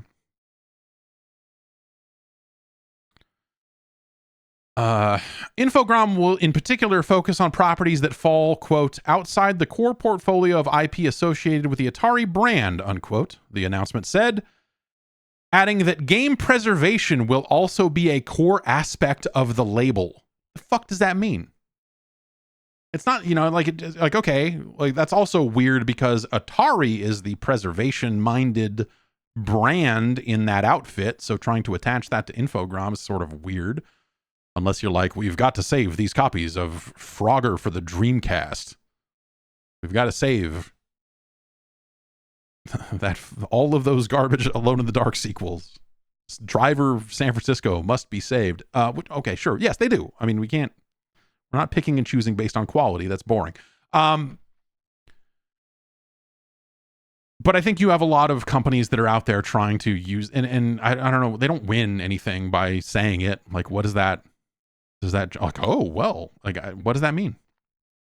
When Embracer says, you know, hey, we care about game preservation, and that's why we've put a bunch of games in a room that you can't go in. Okay. A bunch of games that have already been preserved in like much more real and efficient ways. Like, hey man, we've got all these Nintendo games in a fucking room. Like, who cares? All that shit's already there. Fucking, I've got it. You know what I mean. Everyone's got that shit. And so really it's about creating some kind of academic and sane legal framework for researching and accessing this material and ensuring that it is properly preserved. And so, yeah, that to me is game preservation. So when Microsoft says stuff like, of course we care about game preservation, and that's why, and then they talk about it in the context of like backwards compatibility. Like, no, that's not really what that's not, I mean, sure. Yes, absolutely. Like backwards compatibility is awesome. They should do it, but it's not preservation. Like that's something that goes away again later. That just means like, oh, well, this license expired and now, or hey, this architecture changed and now it's too hard for us to do it. So it was a cool 15 years there where you could play Xbox 360 games on whatever we made, but it didn't fit our business needs anymore. And so now that stuff is gone. Like, until they're actually like laying out the foundation and being like, okay, we're allowing these Xbox 360 games to be stored and academically used. And, you know, like until they're doing that actual work, like the idea of game preservation, like, you know, game preservation can mean a lot of different things, but it should mean stuff like, hey man, we're saving the source code for all this shit. We're saving all the materials. We're saving a lot of the fascinating things around this game's development so that is stored along with the final product, and we can have all of that be available for research someday.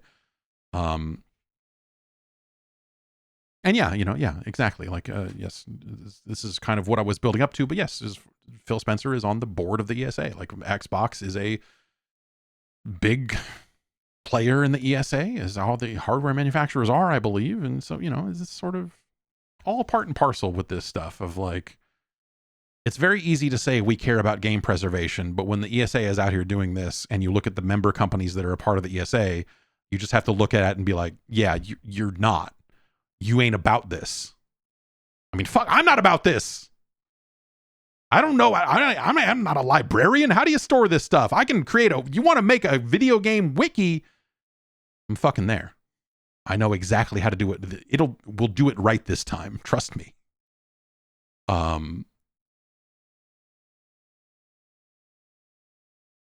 But yeah, this stuff always just kind of rubs me the wrong way, because you have a lot of they pay a lot of lip service to the like game preservation without ever really defining it, and then you have like these moments where the ESA representing all of these companies goes like, no, never, we're never going to allow that. Like, oh, cool.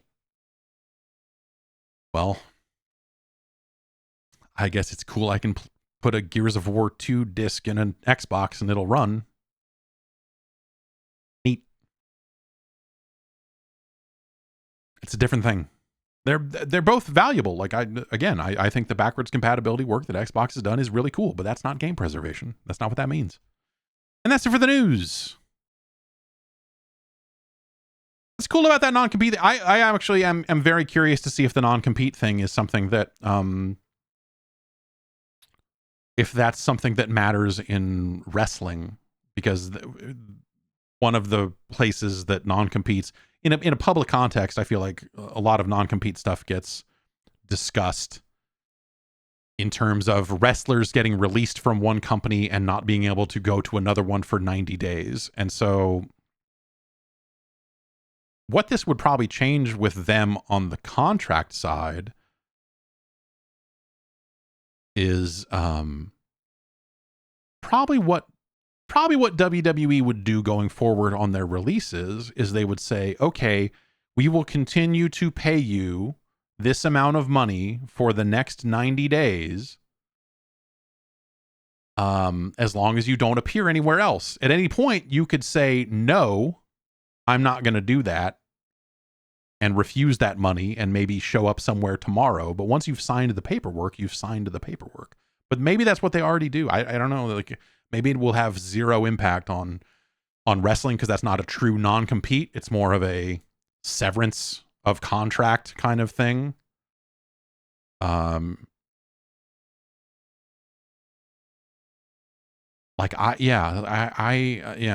trying to think. The stuff I ended up signing on my way out of my last position didn't prevent me from going and doing something else, obviously, because I did something the very next day. But I still had to sign. Like, yeah, I don't know. I don't know. It's weird. We'll see if that ends up mattering. But yet, in the tech industry, the non-compete stuff is a much bigger deal because you've got people that have they're working on, I don't know, auto driving cars, let's say. And they're like, oh, you can't go work anywhere else for a year if you leave this position. And that's crazy. Like the way non-competes are used in the tech industry is fucking terrible. Let's get into some emails. Podcast at guard.bike. Podcast at guard.bike is the email address for you to send emails in to me. And I'm deleting the spam that came to that address here. We're going to look at this here.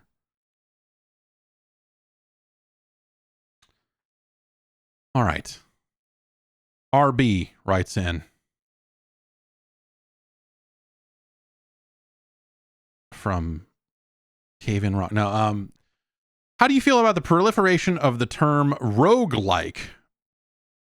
Given your opinions on the use of game titles in genres, you were concerned last week The use of Castlevania and Metroid might not give players useful information about a game's content, but I imagine very few players today have hands-on experience with Rogue, yet rogue-like and rogue-lite are widely accepted and understood as shorthand for run-based gameplay. I mean, that's why I have oftentimes tried to use the term run-based gameplay. That was terminology that didn't necessarily exist until this most recent boom around Spelunky and such, I guess would probably be about the time frame, but you know, before that, somewhere around there, of having these games that, you know, we did start calling rogue likes and roguelites. And I'm sure the people that argued on Usenet 30 years ago about what a roguelike was and the Chicago definition and all this other stuff, I'm sure are like turning over in their graves these days about the way the term rogue-like gets used now. The idea that someone's looking at like Dead Cells and being like, oh, look at that roguelike. I'm sure they're just like, argh!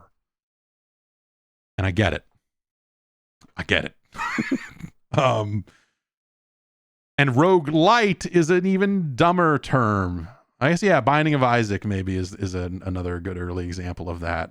My wife's got a baby over there through the window, and I can't quite see her, but I'm looking at I can't. All right. I maintain that I don't think that I think some of the idea here that you want to do the ideal scenario, which is these situations are rarely ideal. The ideal scenario is that you've got a genre name that can be easily understood by someone who does not have a ton of experience with video games or that genre. You know, you want to avoid, it just makes for good writing in general. I think more easily understood writing is if you can avoid jargon, and I don't have to do that. That's the other thing is there is sort of a, like, when I'm talking about these in ideals, I am also well aware that like the audience that I reach knows almost all of that jargon. And so I can take those shortcuts and we can talk about Metroidvanias and you'll know what I mean. The number of people that will encounter this podcast that don't know what that term refers to is probably statistically quite low. But that doesn't mean we can't always do better, right? And so I think in the context of trying to write to a much larger audience and trying to write better articles, better copy, better, you know, whatever, I think getting away from jargon, and this is something that, you know, kind of the early days of GameSpot when we could afford copy editors, that was one of the main things they did. And they eventually built a style guide that did include a lot of jargon because there's some stuff you kind of just can't get away from, like the word gameplay. If we really stop and think about it, the word gameplay is really stupid. And especially in the context of like reviewing a game and being like, the gameplay is fantastic. It's like, what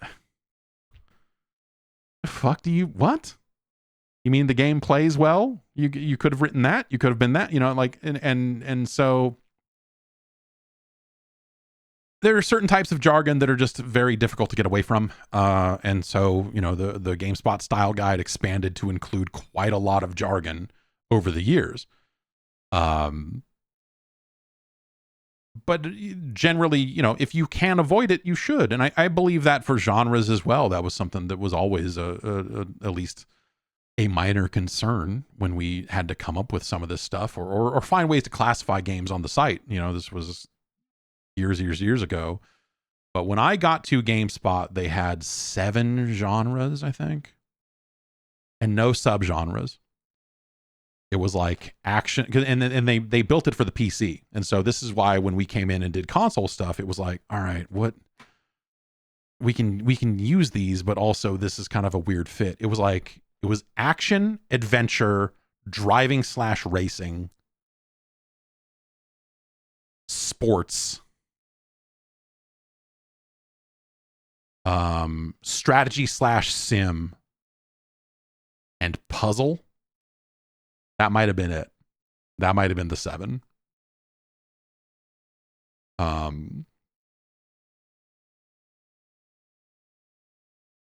And so obviously, you know, when you're covering PC games in the mid 90s, that you can do that. That fit then. It fit well enough, right? You could argue that, yeah, like simulations and strategy games didn't always make the most sense together, but you're thinking about it in terms of like simulation style military strategy game is a simulation of a wartime conflict, and look at all these hex grids and look at all this stuff. But at the same time, if you're looking at it and going like, oh, well, we're putting Flight Simulator into the same category as Civ, like, you should split those out. But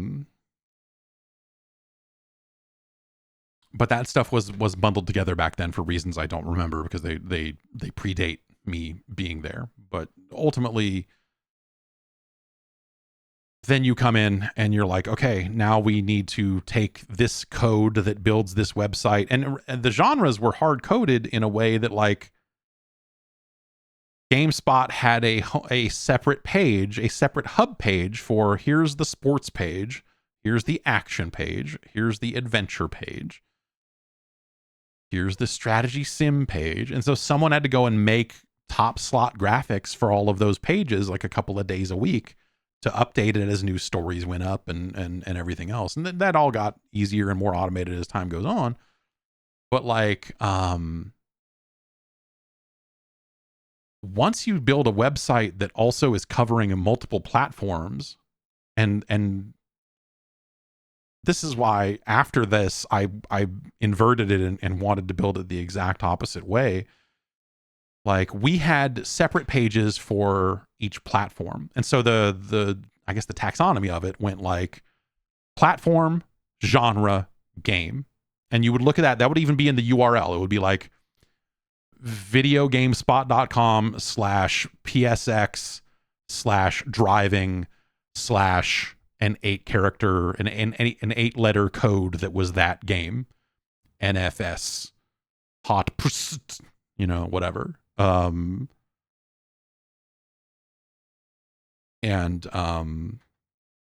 As a result, that then led to the website having not only a PlayStation homepage, but it would also have a PlayStation themed driving game homepage and an Xbox, or I guess Saturn. Was this, you know, like a Saturn driving homepage and an N64 driving homepage. And there aren't enough games coming out back then for those pages to be updated on a regular basis, and it's fucking terrible. Also, as games, you know, became the same across all platforms, all that stuff merged together in ways where that was the wrong way to do it. Covering games on a per platform basis, I think, is gross. Outside of like what I think like Digital Foundry does really well at comparing different versions of the game and all of that stuff. But that stuff was always like the IGN method, basically. Like they covered games on a per platform basis and created even more weird platform fucking fanboys, and like the way they covered games, I think, made conversation around games worse in some ways. But it would happen anyway. I mean, it's not like, you know, GameSpot, by not doing that, averted any of that. GameSpot made its own mistake by creating a message board deliberately focused on people having shitty fanboy arguments as a containment zone originally. It was like, oh, let's just put all this here so that these fucking idiots can have their dog shit arguments here instead. And instead that codified and created a whole fucking nasty thing. Like, it was a huge mistake. Huge mistake. All those people should have just been banned. The right answer was to just ban those people. Instead of like, here's your own fun zone to come up with fun nicknames for people who like the Xbox. And you're like, no, just fucking ban them. They're garbage. Like, they're not contributing anything of value. Anyway.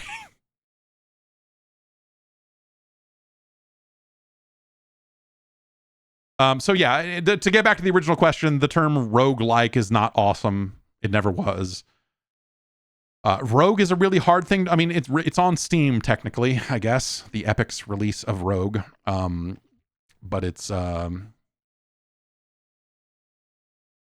no one played Rogue anymore. Like, we're at a point now where that game is old enough that you're not like, oh, well, I played Rogue and this is a little bit like Rogue. And it's like, no, that's not a valuable comparison point at this point. So that's why words like procedural generation, run-based gameplay, that, you know, like the descriptors, I think, do a lot better of a job. It's wordier for sure. You know, there's no good rogue-like equivalent that sums all of that up. But it's why, you know, if you hear people talking about procedural generation and run-based gameplay and this and that, like, what they're saying is, hey, I'm describing a roguelite to you without using the term because it's a dumb term. And I think that's in a lot of cases, that's the right way to go. Derek in Arizona writes in and says, it's easy to see why people want Titanfall 3. And there are probably a select few people out there who want to see a follow-up to the bonkers ending of The Conduit 2. Sure, man. If you say so. Yeah, there's like 9 people out there that are like, oh man, we need to, where's The Conduit 3? This is not germane to the rest of Derek's question, but the weird, like, we talk about fanboy and like insane bullshit. The reaction to the Conduit games, to me, was a great example of, like, weird fans of a thing. Like, you know, the Conduit came out on the Wii. It was a first person, it was like a shooter on the Wii. And it was neat for what it was. Like, I'm not saying that it's a bad game, but like, fans of that heralded it as like the second coming. Like, this is finally I told you the Wii played real video games. It became this weird rallying cry for insane people to try to say, no, man, well, oh, you think the Wii is only about minigame collections? Well, have you tried the Conduit? And you're like, what? Like, yeah, I have. Like, it's fine. I would rather play other shooter. I still don't want to use the Wii remote in a multiplayer shooter. Like, it's sure. Yeah, it's the Conduit. Sure. Fine. It's certainly not a bad game in the context of the Wii, but like, what conversation are we having? Anyway, insane. People are fucking insane. Anyway, Derek's question is not about the Conduit. He says, Silent Hill is one franchise where I don't understand the desire for a new game. I haven't played any game in the series except PT. Like, okay, so, all right. That's why, I suppose. Anyway, I haven't played any games in the series except PT, but my understanding is that the good Silent Hill games are from like 20 years ago by Team Silent, which doesn't exist at Konami anymore. The rest of those games seem to range from okay to bad. It's not like Silent Hill has an amazing track record when you consider the whole catalog of games. Not only that, there have been plenty of other horror games throughout the years that are as good, if not better, than Silent Hill. Do people just want to see an entry in a horror series that isn't Resident Evil or Amnesia? Does the legacy of Silent Hill even justify more games despite having more misses than hits? Or are Silent Hill fans just a bunch of sickos? I'm not saying they shouldn't make more Silent Hill. I just find the fervor around it strange over the years. Yeah. I agree with you. Okay, so to answer your actual question, Silent Hill fans are just a bunch of sickos. Correct. I agree with you in a general sense as someone who is not, you know, like, I have not played every Silent Hill game in the franchise, and, you know, like, but you know, someone who's managed a lot of review cycles for a lot of Silent Hill games over the years and played some of them myself. It never felt like anything special. People do like those early games. And then, yes, it went off the rails in various ways to where some people liked that one Wii game or whatever. Then, but then I did not know until relatively recently that some Silent Hill fans shit all over that game and hate it. And I'm like, oh, okay. I thought that was like the good one in much the same way that Ninja Theory made the only good Devil May Cry game.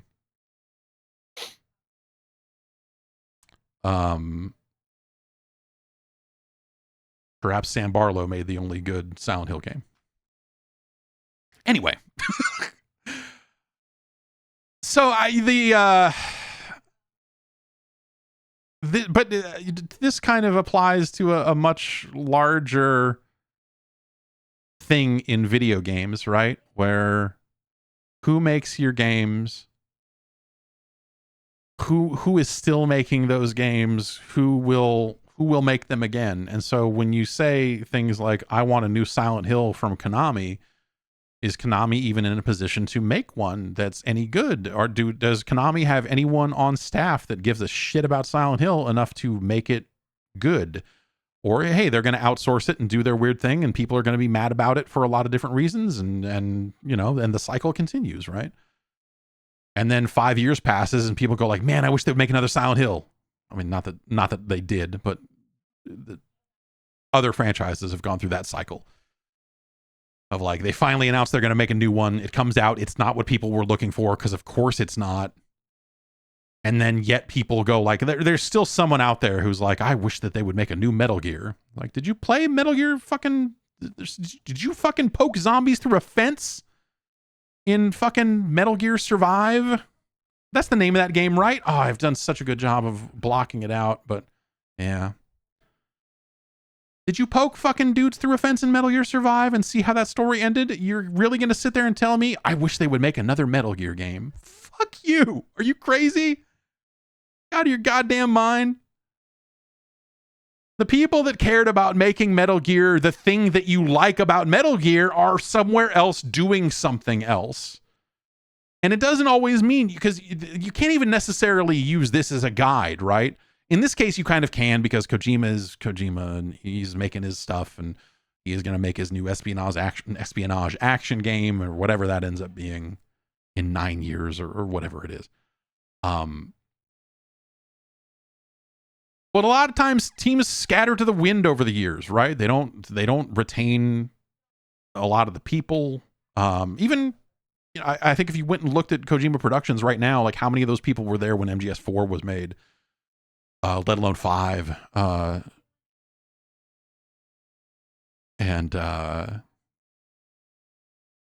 You know, is it enough of them to do the thing that you want them to do? I don't know. Maybe.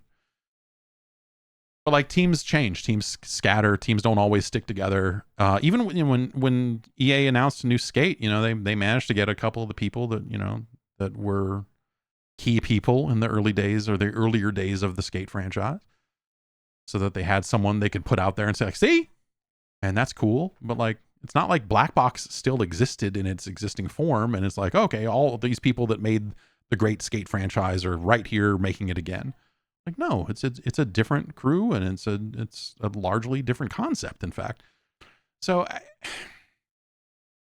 it's hard, because even Titanfall 3, like, there are people that always seemed like relatively key people in the development of Titanfall, that are no longer at Respawn.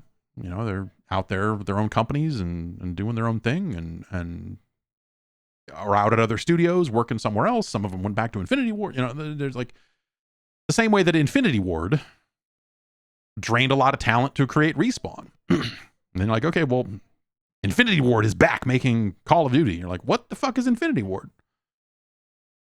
Sometimes, and that can cut both ways. Sometimes you get Modern Warfare 3. Sometimes you get, the original Modern Warfare 3. And sometimes you get, this is a really confusing sentence. Sometimes you get Modern Warfare 3. Sometimes you get Modern Warfare, the reboot of Modern Warfare. So Infinity Ward went through a phase where, like, it felt like the real players were not at the studio anymore. And then we got Modern Warfare 3, and you're like, this is a bad fucking, oh no, Sledgehammer did work on that too, didn't they? They had to. Anyway, teams change, the makeup of teams change. Sometimes the people that have the knowledge about very specific things that are maybe in some ways like a key to a franchise, sometimes they move on. Sometimes you get people that come in with different ideas. But teams are always changing. Even if a studio theoretically, like Mortal Kombat is an example of, like, people tend to think about Mortal Kombat as like, well, it's Mortal Kombat. It's always like, you know, NetherRealm is still making it, and Ed Boon is still there. But like, you know, the team of people under Ed and Sean Hemrick and that whole, like, a lot of people have come and gone through that, John Tobias is, like there are plenty of people that come and go on franchises like that. And I think they've done a really good job of like keeping ahead, and that's probably the leadership there, I assume, having a firm grasp on what they want Mortal Kombat to be. But I think they've done a good job of like continuing to make something that still feels like Mortal Kombat. But like, if you look at the moving pieces and you look at the credits on these games over the years, the people that have worked on those games that have since moved on and vice versa, like those things are always changing. Those teams of people are always changing. Someone's always like, well, I'm going to move back east and to be closer to my family. So I got to take a job at a different studio elsewhere. Or like, hey, I fucking hate the person I sit next to and I need to go work somewhere else now. Or hey, I'm done making fighting games and I want to go work on something else, So, yeah, it's hard when we talk about follow-ups and sequels to games, because you can't always necessarily rely on like from the makers of this game, and this game, because that doesn't always, it doesn't always result in like, oh man, I loved the last game this person was credited on, or the last, like there are 6 people in the leadership of this studio that made a game I liked, but also there's another 200 people working under them. And like, what did they do before? The opposite happens as well. You'll have people that have worked on games that reviewed poorly for one reason or another that go on to make smash hits on their next time out. Like, game development is a team effort, and you never know how that team's going to come together, and the team is always changing because that's just how employment works. At the same time, and so I think like at some point when we talk about this many years later, and I think about this on an even longer scale, like Silent Hill is a good example, right? Of like the games people liked in that franchise are like 4 generations ago now. We're talking, these games are 25 years old or something like that. You're like, okay, what is Silent Hill right now? And that's something that you can kind of get to. I think that that's a question you can kind of answer. Like, I don't think, like, if PT had become a full game, I don't think it would have been something like, it would have retained some kind of feel and some kind of thing that feels a little bit like the way Silent Hill made you feel, perhaps, but it would not have been like a traditional, I'm a man walking around with a radio. Like, I don't think that they were looking to make like a game that was extremely faithful to the early days of Silent Hill. And I think about that a lot with even older things. Like, we talk about Microsoft owning all of this Activision IP now, right?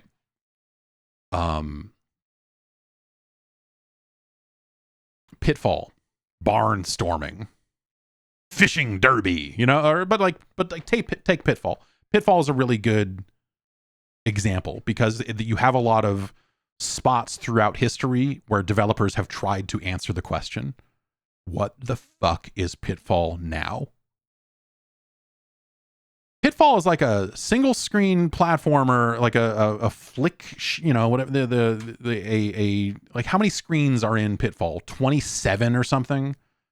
54? It's like some low number. Like, it is just a platformer with like a very low variety of different screen types in a set order. And you just run to the, I run to the left. That's my pro tip. If you're playing Pitfall, did you know you can run to the left? But if you're making a Pitfall game right now and you want to somehow retain the feel of what made Pitfall, because you can take Pitfall Harry and you can take Pitfall Harry being an adventurer who swings from vines and go like, okay, well, he's just Indiana Jones. And so at that point you start to stumble into some form of Tomb Raider or Uncharted or whatever, with probably less combat because Pitfall Harry was, he didn't fight enemies. He dodged them, by and large, until they decided to give him a gun at one point and fucking Super Pitfall is a miserable goddamn video game. But like, you know, you have things like what, like the Mayan Adventure and some of these, like the game that came out on the 32X and you know, was it Into the Jungle, whatever it was called. But you have a handful of these games over the years where Activision has sat down and said like, all right, man, new Pitfall, to the point where there was even an Endless Runner Pitfall game that came out on phones, which in some sick way, that is kind of one of the most pure takes on Pitfall that has happened since Pitfall. So in a world where Uncharted already exists, in a world where Tomb Raider already exists, are you going to say Pitfall Harry is back and we made one of those? I don't. And we're going to spend $200 million making it? Like, is that the move? I don't think so. Or rather, I don't think that enough people... I don't think that necessarily captures what people like about Pitfall. But maybe you don't need to do that. Because how many people actually care about Pitfall? And this is where it starts to fold in on itself, and I start to go like, oh shit, maybe this is actually an unsolvable problem. I don't think I would want a new take on old Pitfall either. Like if they were like, we made a side scroller just like Pitfall, just like it always was. All these Atari remakes that have been coming out where they're like, here's a new version of Gravatar, and here's a new version of Yar's Revenge, and here's a new version of Black Widow. That they've been doing lately, like they're fine. I think a lot of them suck. I think almost all of those games Atari has been putting out have been bad fucking video games. And you look at them and you go like, yeah, I guess that's Asteroid, or, you know, like what's the list? I'm going to go look at the list of what they did here.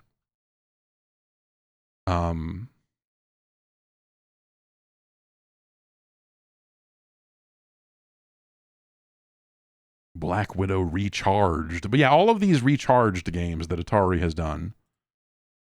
Missile Command, I think, was the first one. Yar's Recharged, Gravatar Recharged, Breakout Recharged, Asteroids Recharged, Black Widow Recharged, Centipede Recharged. None of those make me feel the way I felt when I played those original games, because those original games were wholly unique at the time. There was nothing else like most of that stuff when it first came out. You played Missile Command because you're like, whoa, this is crazy, and I got this trackball, and I got all this other stuff. And so doing a thing that kind of apes that original style, but then like layers a bunch of kind of crummy neon graphics over it, and then just says like, well, I don't know, we added power-ups. I don't feel like that honors what I like about those original games. Gravatar, yeah, Gravatar is all right. Of the batch, Gravatar is probably the best one. But I don't, that doesn't mean that you go like, oh, well, okay, then we'll make a full-on brand new Missile Command game. Because like, what the fuck is that? And is anyone going to be satisfied by that? I think about those games, and some people did like them. But like, I think about those. We were talking about the Hasbro Interactive, Infogram, Atari, like that whole conglomerate of poorly named companies back in the Dreamcast era, PS1, and you know, stuff like Frogger coming out on the Dreamcast. And you look at that game and you go like, oh yeah, I guess you're hopping around like Frogger, but you kind of turned it into a puzzle game. And some people like that. I thought that game was fucking miserable, but some people got into that, I guess. I think bringing back old games, it's hard because the thing that people like about those old games is kind of lost to time, lost to nostalgia in a lot of ways. Even if those games still play well, and you can still play them today and understand maybe why they were cool, I don't think that necessarily plays as like if you're like, oh, well, we did a remake of it and it's $7.99, and you know, it's kind of, it just comes across as like yet another low rent kind of indie game in a industry crammed full of those things right now. And so I don't know that there's that's an answerable question anymore. I think the best thing to do with Pitfall is to release it and let people play, is to bring back Game Room and let people do it, you know, and maybe you have some new takes. I think the F-Zero and the 99 games that Nintendo has done, I think is really awesome because it kind of does bridge a weird gap and turn it into a weird, it still is a short session kind of game, the way an arcade game maybe was. Like, that's a really smart thing to do. I think Pac-Man Championship Edition was a really fascinating, fucking awesome thing that I would love to see applied to more stuff. Space Invaders Extreme is awesome because it's like this futuristic, rhythmic pattern take on Space Invaders, and it works really well on its own as well. But like, maybe that's the answer. But I don't think that necessarily applies to, I don't think you can take any old video game and do that. I don't think you could do Pitfall 99. I don't think you could do Pitfall Championship Edition and have it be a meaningful thing. Like, it's just, you know, And so I think a lot of that stuff you have to let it go. And I tend to think that way about something like a Silent Hill, where you've got something that's like 25 years old. You reach that limit of like, are the people who still say they would like to see a new Silent Hill, even though there are new Silent Hill projects in the works, is it possible for them to be satisfied? Or have they clung on to something so tightly it is impossible for it to exist again the way that it existed then? Because games have changed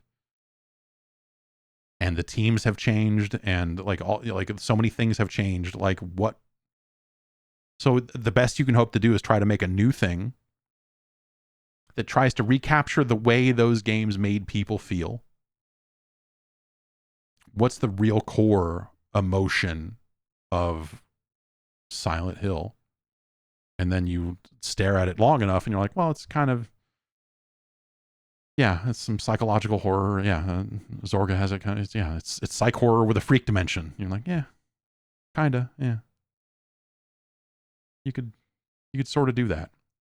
I don't know. And maybe sometimes it depends on how long you let a thing go dormant, because the longer you go, the more games have changed in ways that might not make it possible for something to still feel like the way that game felt, or feel like a modern reimagining of the way that game felt without losing too much of what made that original game interesting. You know, like if they took Silent Hill and gave it like the modern God of War treatment in terms of, we've made an even bigger open world. We've got dots on a map here. We've got side quests. We've got, like if they made a Silent Hill game that was that, does that work for anybody? I don't know. I think Resident Evil's been smart to do all the remakes and stuff. Like, and also they've done it really well.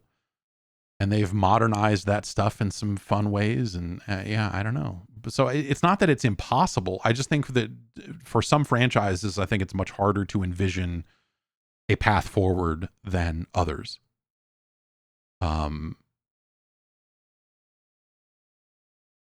And Silent Hill is one of those things that, because of Konami's lack of interest in video games in general, along with the amount of time that has taken place since those original Silent Hill games and the games they made in the middle there that kind of muddied the water, I think you get to a point with Silent Hill where you're like, I don't know that it's possible to make this happen in a way that actually satisfies existing fans while also still being a good enough business proposition to appeal to new players. Because if you make something that is just for the Silent Hill sickos, that's great. There's not enough of them to make a big budget video game. So what do? They took Yar's Revenge and said, fuck it, we're making it a search action game starring an anime lady. And you're like, oh, well, that's not Yar's Revenge. I like Yar's Revenge. That's a great game back in the day. What a cool game with its cool noises that it makes. That's what I think about Yar's Revenge. But then I think about it and go like, well, they did Yar's Recharged. It's bad. So I don't want a new old Yar's Revenge. And I don't know that, okay, sure. Like, are there enough people who remember Yar's Revenge for them naming a game after Yar's Revenge and making it a totally different type of game? Are there enough people that care about that IP? Like, this could have been named anything. It's not like people are going to go, oh, finally, the next chapter in the ongoing Yar's story. Like, no, man. It's just weird. It's fucking weird. These are hard problems to solve. I think it ultimately is the thing, especially when we stretch that far back. And the PlayStation 1, like that kind of era is because that still is relatively modern in the grand scheme of things. I think you do have a little bit more of a shot because it's already a polygonal game. You can bring it forward and make the graphics better, and that will go a long way to making people go, "Whoa, wow," But you could just do remakes at that point, and that's kind of. Whereas Pitfall and Yar's Revenge are even weirder things to bring back. Carlo writes in the question about everyone's favorite rapper. Greetings from Sacramento. Given the situation regarding Drake, the rapper, not John Drake, it led to me thinking about the Fortnite stream with Ninja many years ago. While the game's Battle Royale mode was gaining traction, it seemed that stream took it to greater heights by having more eyes just because Drake was playing it. It could be my obsession with it, which is highly likely, but it seemed that stream created further implications in the gaming industry overall, along with Fortnite being big. It changed how Epic Games is run and perceived, publishers were aiming high with even more live service games, etc. Would it be significantly different if Drake never collabed with Ninja? Would the road still lead to where we are now, even without Fortnite's acceleration? Would PlayerUnknown's Battlegrounds still be the Battle Royale game to play? Would Fortnite die out? Would Unreal Tournament return? So no, I don't think...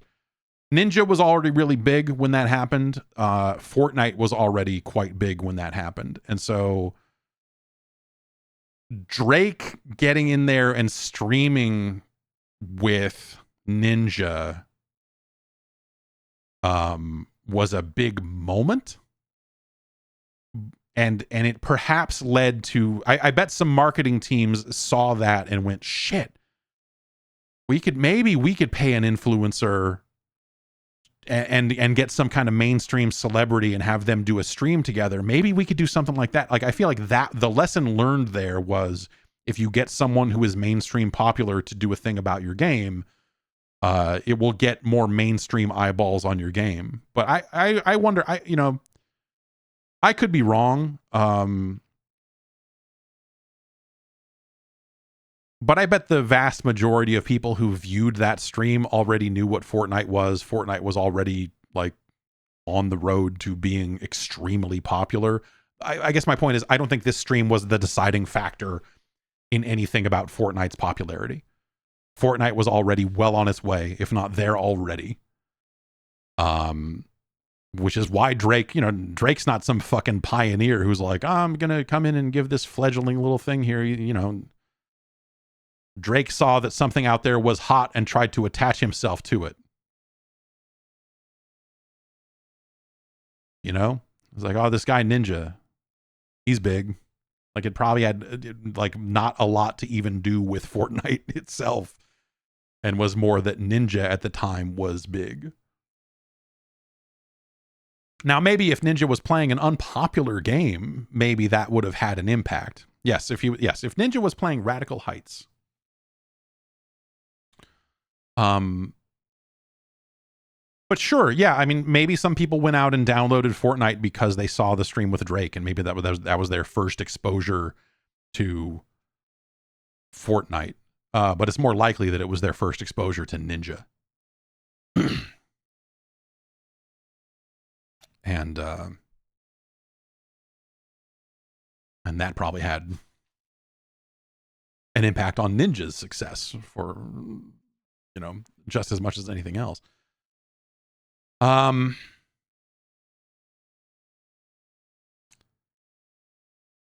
So yeah, I guess to answer your question, I don't think things would be significantly different if the Drake stream with Ninja never happened. Everything was in place and heading in that direction regardless. That stream always struck me as I was going to say star fucking, but that's almost giving it too much credit. Ninja was very big in his particular lane. Drake was very big in his particular lane. It was probably opportunistic on both of their parts to do this thing together that attracted a lot of eyeballs. If that hadn't happened, maybe Ninja would not have been on the fucking New Year's Rockin' Eve that one year, where no one really knew who he was. It was like, we've got Ninja, he's the video game guy, and he came out and was kind of awkward, and people were like, oh yeah, wonderful. Maybe he would not have gotten that gig if not for the Drake thing, maybe.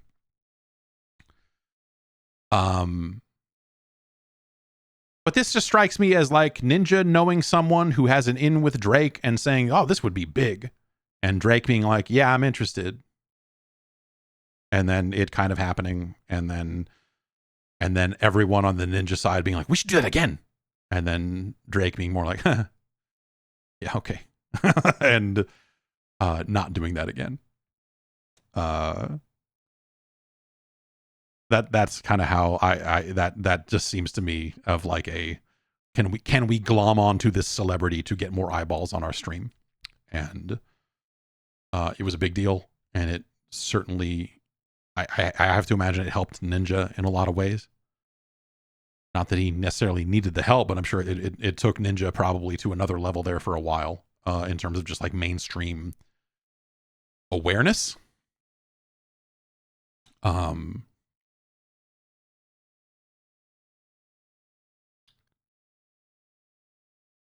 And Drake is Drake, I think the thing about Drake is that he has always been Drake, and he will always be Drake. And Drake is inherently a fucking corny motherfucker who makes a lot of really bad music that a lot of people listen to. And so it's very funny these days right now. You listen to some of the stuff that he's saying in his current diss war, and a lot of his stuff is him falling back on his commercial success, which I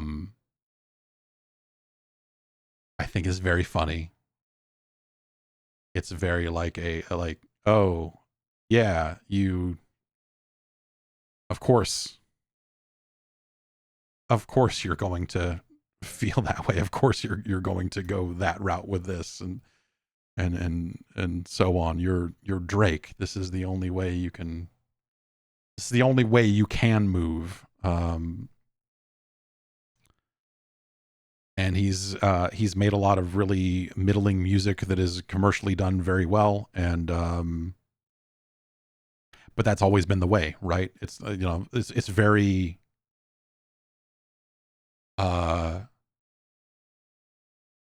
it's very rare that like I feel like the most successful music commercially is also viewed as the most artistically successful music. And so I think the idea that he's presenting himself as like, I'm the best because look at these numbers, is like such it's a very Drake read on the situation. It's like, oh, you fundamentally misunderstand what the talking points are here. If you're leaning back on like, well, I'm a big deal. Like, okay, yeah, I don't know. Taylor Swift is too. Like, great.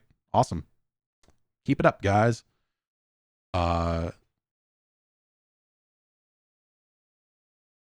So yeah, I don't know, like, and I guess I would also say that like in a lot of ways, the music, like number one album thing has never meant less, because the actual investment that customers have to listen to that material in a way that counts for Drake is as simple as loading up Spotify or YouTube or whatever and clicking on a track and then You know, if everyone did that once because they're like, oh, I heard Drake had a new album out, and well, I don't know, let's go listen to that real quick. And they just listen to it once and give him 12 listens, and enough people do that, then you're like, okay, yeah.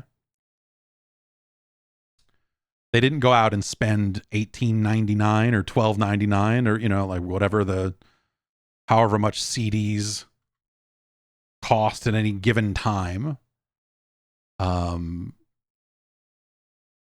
They never had to, you know, like throughout Drake's career, they never once had to invest in Drake that way. And so I think the idea of talking about how many streams a thing has, or like a thing about that just focuses on the raw popularity of a thing in music has never meant less. And you could argue that like the numbers, the sheer number of people, like, oh, we did 1 billion streams, we did that, you're like, okay, yeah, I mean, yes, that's not to say that a lot of people did not engage with this material, and there are some people who love it. There are a lot of people who like fucking Maroon 5 too, man. Like, there's a lot of people out there that like fucking garbage fucking music. Like, I don't know what to tell you. Like, some people have shit fucking taste in music. Some people just like, oh, what's popular? I'm going to listen to whatever that is. And, you know, and they're not really invested in it the same way that people who are extremely into music are, you know, like, you know, it's whatever. And so I don't even, that's not even necessarily me saying that Kendrick Lamar is the end all be all, though. I'm much more interested in what he would have to say about just about any topic than Drake, with the possible exception of what it was like to grow up on Canadian television. And did you ever meet Lisa Ruddy from You Can't Do That on Television? Those are the only things I would want to talk to Drake about. It was like, oh, okay, well, you're like Canadian TV royalty. Do you know anyone from You Can't Do That on Television? Could you introduce me to them? Can we do that?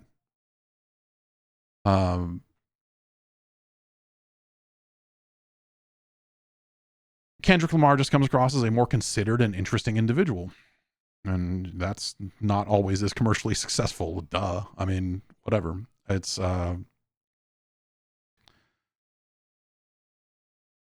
I think that, you know, so if you have not been following this fucking Drake, Kendrick Lamar thing, and the other people that have jumped in, Rick Ross and so on and so forth, Drake's most recent response to Kendrick, which this whole thing is fucking corny. Like, it's just stupid. And the idea that there are rules, and you're like, oh, he took too long to respond, and he did this, and he did this. It's just like, I don't know, what are we even doing, man? When LL Cool J and Cool Mo D were angry at each other, it felt like it meant something, is my point.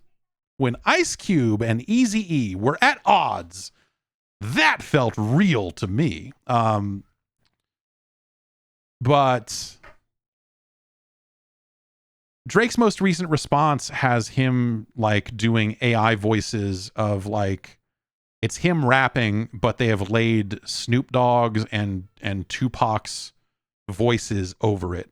And so Drake has like embraced AI technology for this so that it's Snoop Dogg talking shit about Kendrick. And you're like, oh, okay, yeah, I see what you've done here.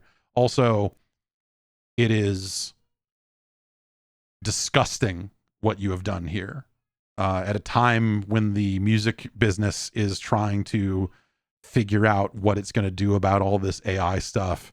To put something like that out, I think, is wildly irresponsible and really just shows that Drake does not have a fucking thought in his head about this shit. It's fucking stupid. You just look at that and go like, all right, yeah, fuck this. This is some fucking just, this is maybe one of the most ignorant things you could have possibly fucking done.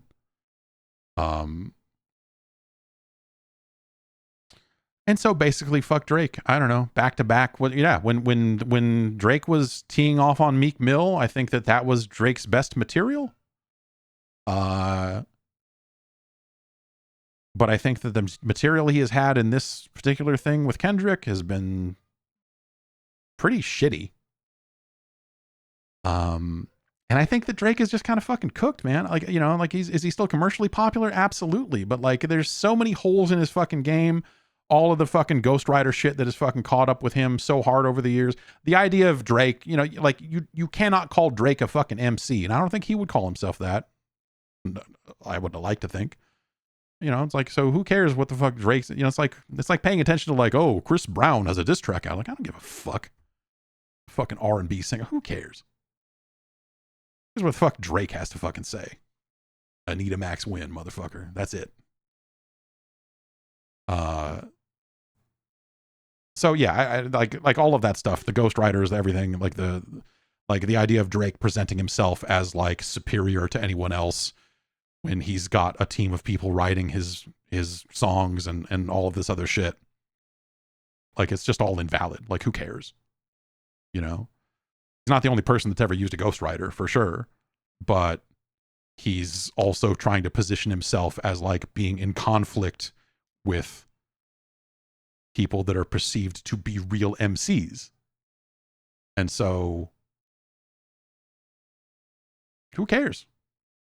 Like, who gives a shit what Drake has to fucking say about anything? Are the songs good? Sure. Hotline Bling is catchy. You listen to it, you're like, oh yeah, I could listen to this again. But like, do I give a fuck about Drake behind? Like, no, absolutely not. Of course not. Whatever. It's empty fucking fun pop music. It's fine. There's nothing wrong with that. But to try to present it as more than that, and like, oh, Drake's got something to say. Drake's one of the best rappers in the world. Like, no. Come on. Give me a fucking break. Anyway, I don't think that Drake being on stream with Ninja is the thing that shifted the video game industry in the direction of live service games, to answer the actual question here.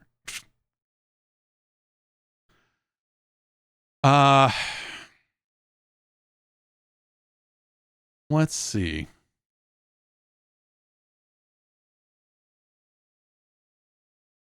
Parker from Houston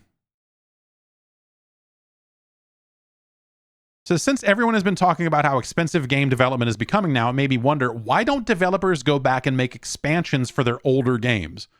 It seems like a way to make less expensive material that could be sold to an established audience at a lower price.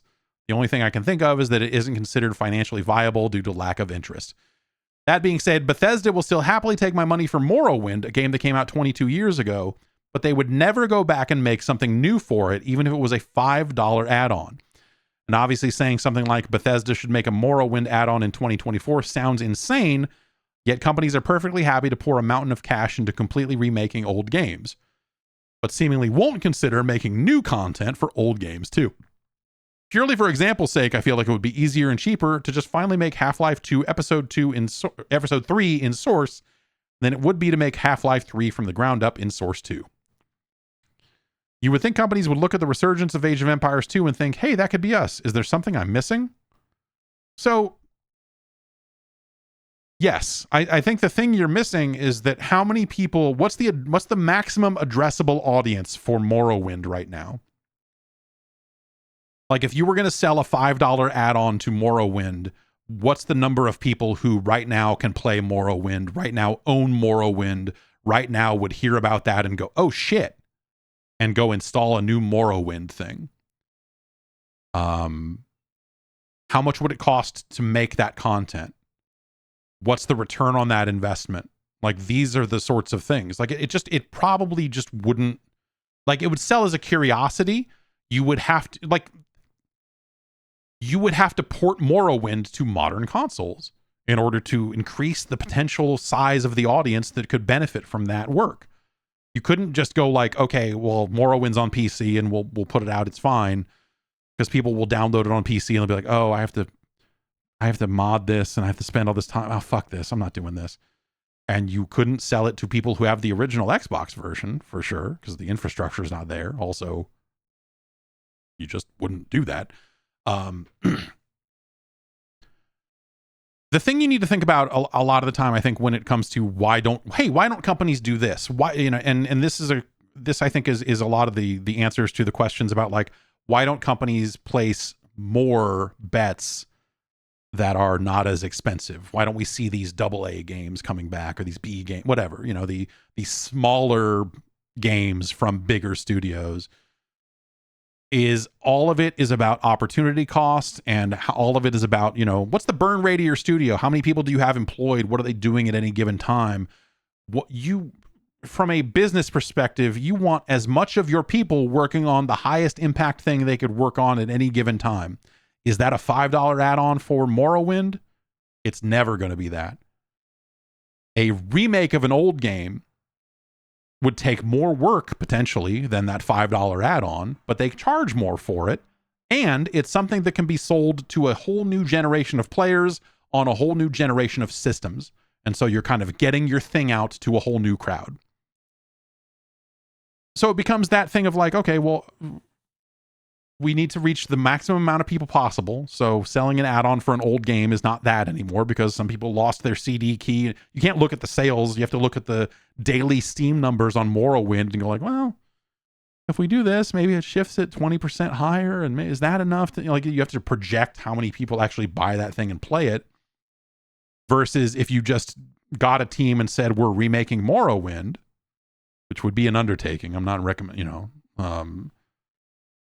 but at least at the end of that project, you would be selling a thing to PlayStation 5 owners, to current Xbox owners. It would be a thing on Game Pass. It would be, it would be a thing that people are talking about. It would get more buzz as a like, hey, this is a thing I can actually get and play, than the buzz that would be around, hey, they made a what for what? They made a new... They did new DLC for Morrowind? What? Like, that's fascinating, and there would be some people that would be attracted to that, but it's a lesser number than people who might buy a remake. And so that's probably just a better use of everyone's time. But then on top of that, you've got like, well, actually the real best use of everyone's time is if we go and we make a new thing and we take the remake and we outsource that to a studio that specializes in remakes, because we're paying our internal people a lot of fucking money. And we want to make sure that they are out there making the wheels round and the rocks smooth for these modern video games. And so we've got to get them to work on something new and big, because if that hits, the amount of money we make back is even more than this remake would ever make. And so that's where they place bets. That's where the opportunity cost comes in. And, it's like, oh, could we take like a small part of our studio and split them off and have them go make something smaller? Absolutely, but a smaller thing's not going to make as much money. So we should probably put all our people on the big bet we're placing to make sure that it has the best chance of success. And that's the conventional thinking. That's how I've always interpreted it.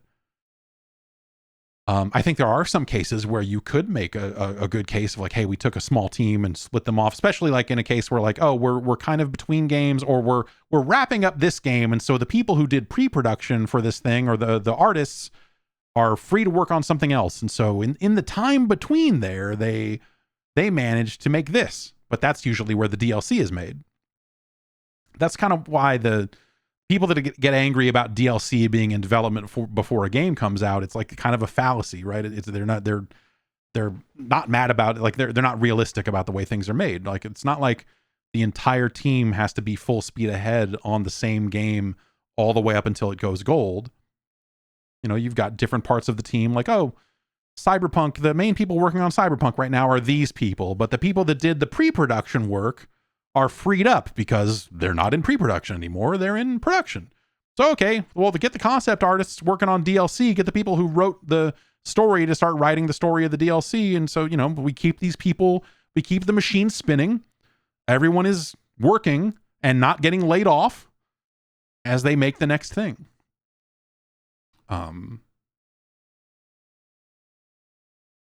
It would be fun and weird if they made new DLC for really old games. That would be surreal. And, Fallout 4 is pretty old, and it's getting a meaningful patch here, which is, it's not nothing. But it's not really the same as what you're talking about. Okay, so your example here is, I feel it would be easier and cheaper to just make Half-Life 2 Episode 3 in Source than it would be to make Half-Life 3 from the ground up in Source 2. Here's the thing I'm saying. Half-Life 3 and Source 2 was not... I think that if they're going to make a Half-Life 3, they need even more technology than that. Maybe I'm underestimating the overall power of Source 2, but it's been around for a while and it's not exactly flashy and new. And if you made Half-Life 3 and it just looked like a Source 2 game, I think you would have a lot of disappointed people, because I think the expectations for Half-Life 3 is that it is something that is going to change the game. It's why they haven't made it. Because the expectations are so far out of whack that how do you make good on those expectations? You don't. You fucking can't. Because at the end of the day, you're making a first-person shooter with a silent protagonist, and you're, like, all of the things that make it Half-Life are things that are going to be like, hey man, yeah, that's cool. You made another one of those, but they're not going to make it's why they made Alex, because they had a reason to. With VR gave them a reason to make a new thing, and gave them a reason to make a new game in the Half-Life universe, because it was a brand new technology that would feel flashy and new, and you'd be like, oh, look at this brand new thing in the Half-Life universe. But if you put out Half-Life 2 Episode 3 on the Source engine right now, and you tried to sell it as like the next chapter in the Half-Life series is here, and tried to make a big deal about it, and it looked like that, and just played like another one of those, who, the sickos would care. That's not going to bring them in. That's not going to do right by the legacy of Half-Life. The legacy of Half-Life is that Half-Life 2 was a game that felt like it was pushing physics forward in video games. And storytelling as well. And so if you are going to make a brand new Half-Life game, you had better be redefining. If you're going to actually make Half-Life 3, especially after all these years and all these, kind of half-cocked attempts that they have had at it, it needs to be the game that everyone has had up in their heads for the last 20 years, however. And that game has changed over time as other games have come out and as other games have pushed the genre forward and done all this other stuff. If you just said, here's another Half-Life, there would certainly be people that enjoy that. But it's not living up to what Half-Life probably should be in this day and age. And so it is disgustingly easier to just go, oh, well, we are not going to make Half-Life 3 because we don't feel, or to attempt it multiple times and go, we don't think this is living up to our internal standards for what we think Half-Life 3 should be, let alone the completely out of control public expectations for that. If Half-Life 3 ever does happen, if they ever call a game Half-Life 3,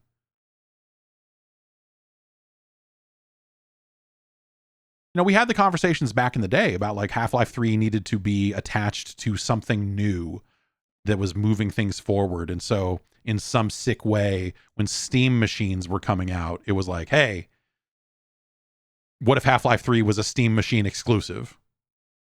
And you had to have it was Linux only. And it was what they used to push that forward. And you're like, oh, that'd be a shitty thing for them to do, but yeah, I guess that's something. And VR was another great example for that. And the stories I remember before it was Alex, I do remember hearing very directly of just like, oh yeah, they're making Half-Life 3. It's a VR game now.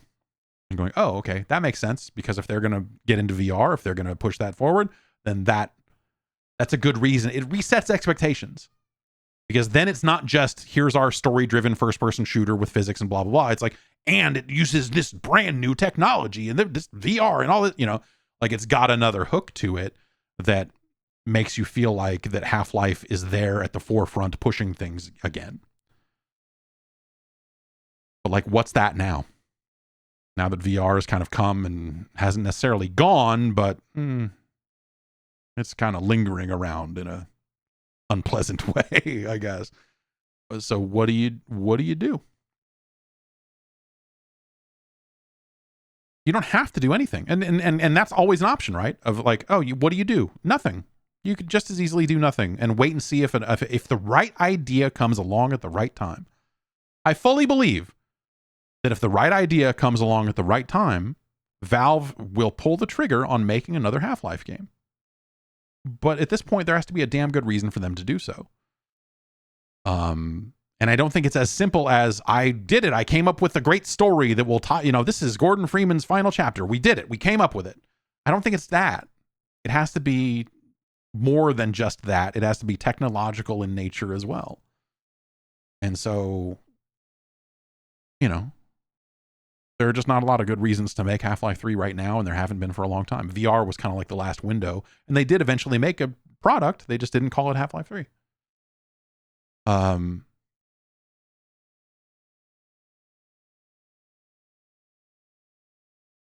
Anyway, that's going to do it for the show. Thanks everybody for emailing in.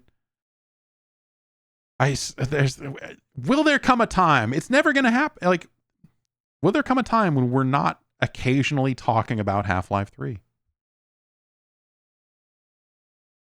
Like, Half-Life 3 is going to be this lingering. It wasn't like this, Street Fighter 3 was in this same bucket for a while, but obviously they eventually got there. But there was a long time there.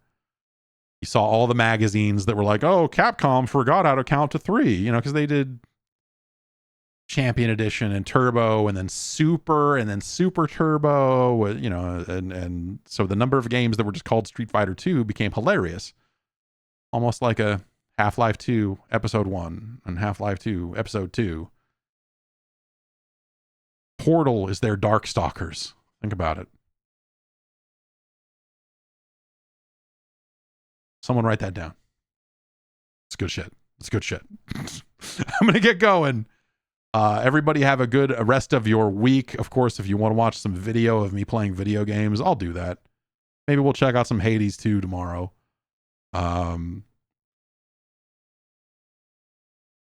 I'll figure out some other stuff as well, because I don't think we'll just play Hades 2 for 3 hours straight. But we'll take a look at that.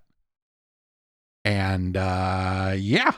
I'll be back on Friday to rank some 8-bit Nintendo games. I'll be back tomorrow to, do some other stuff.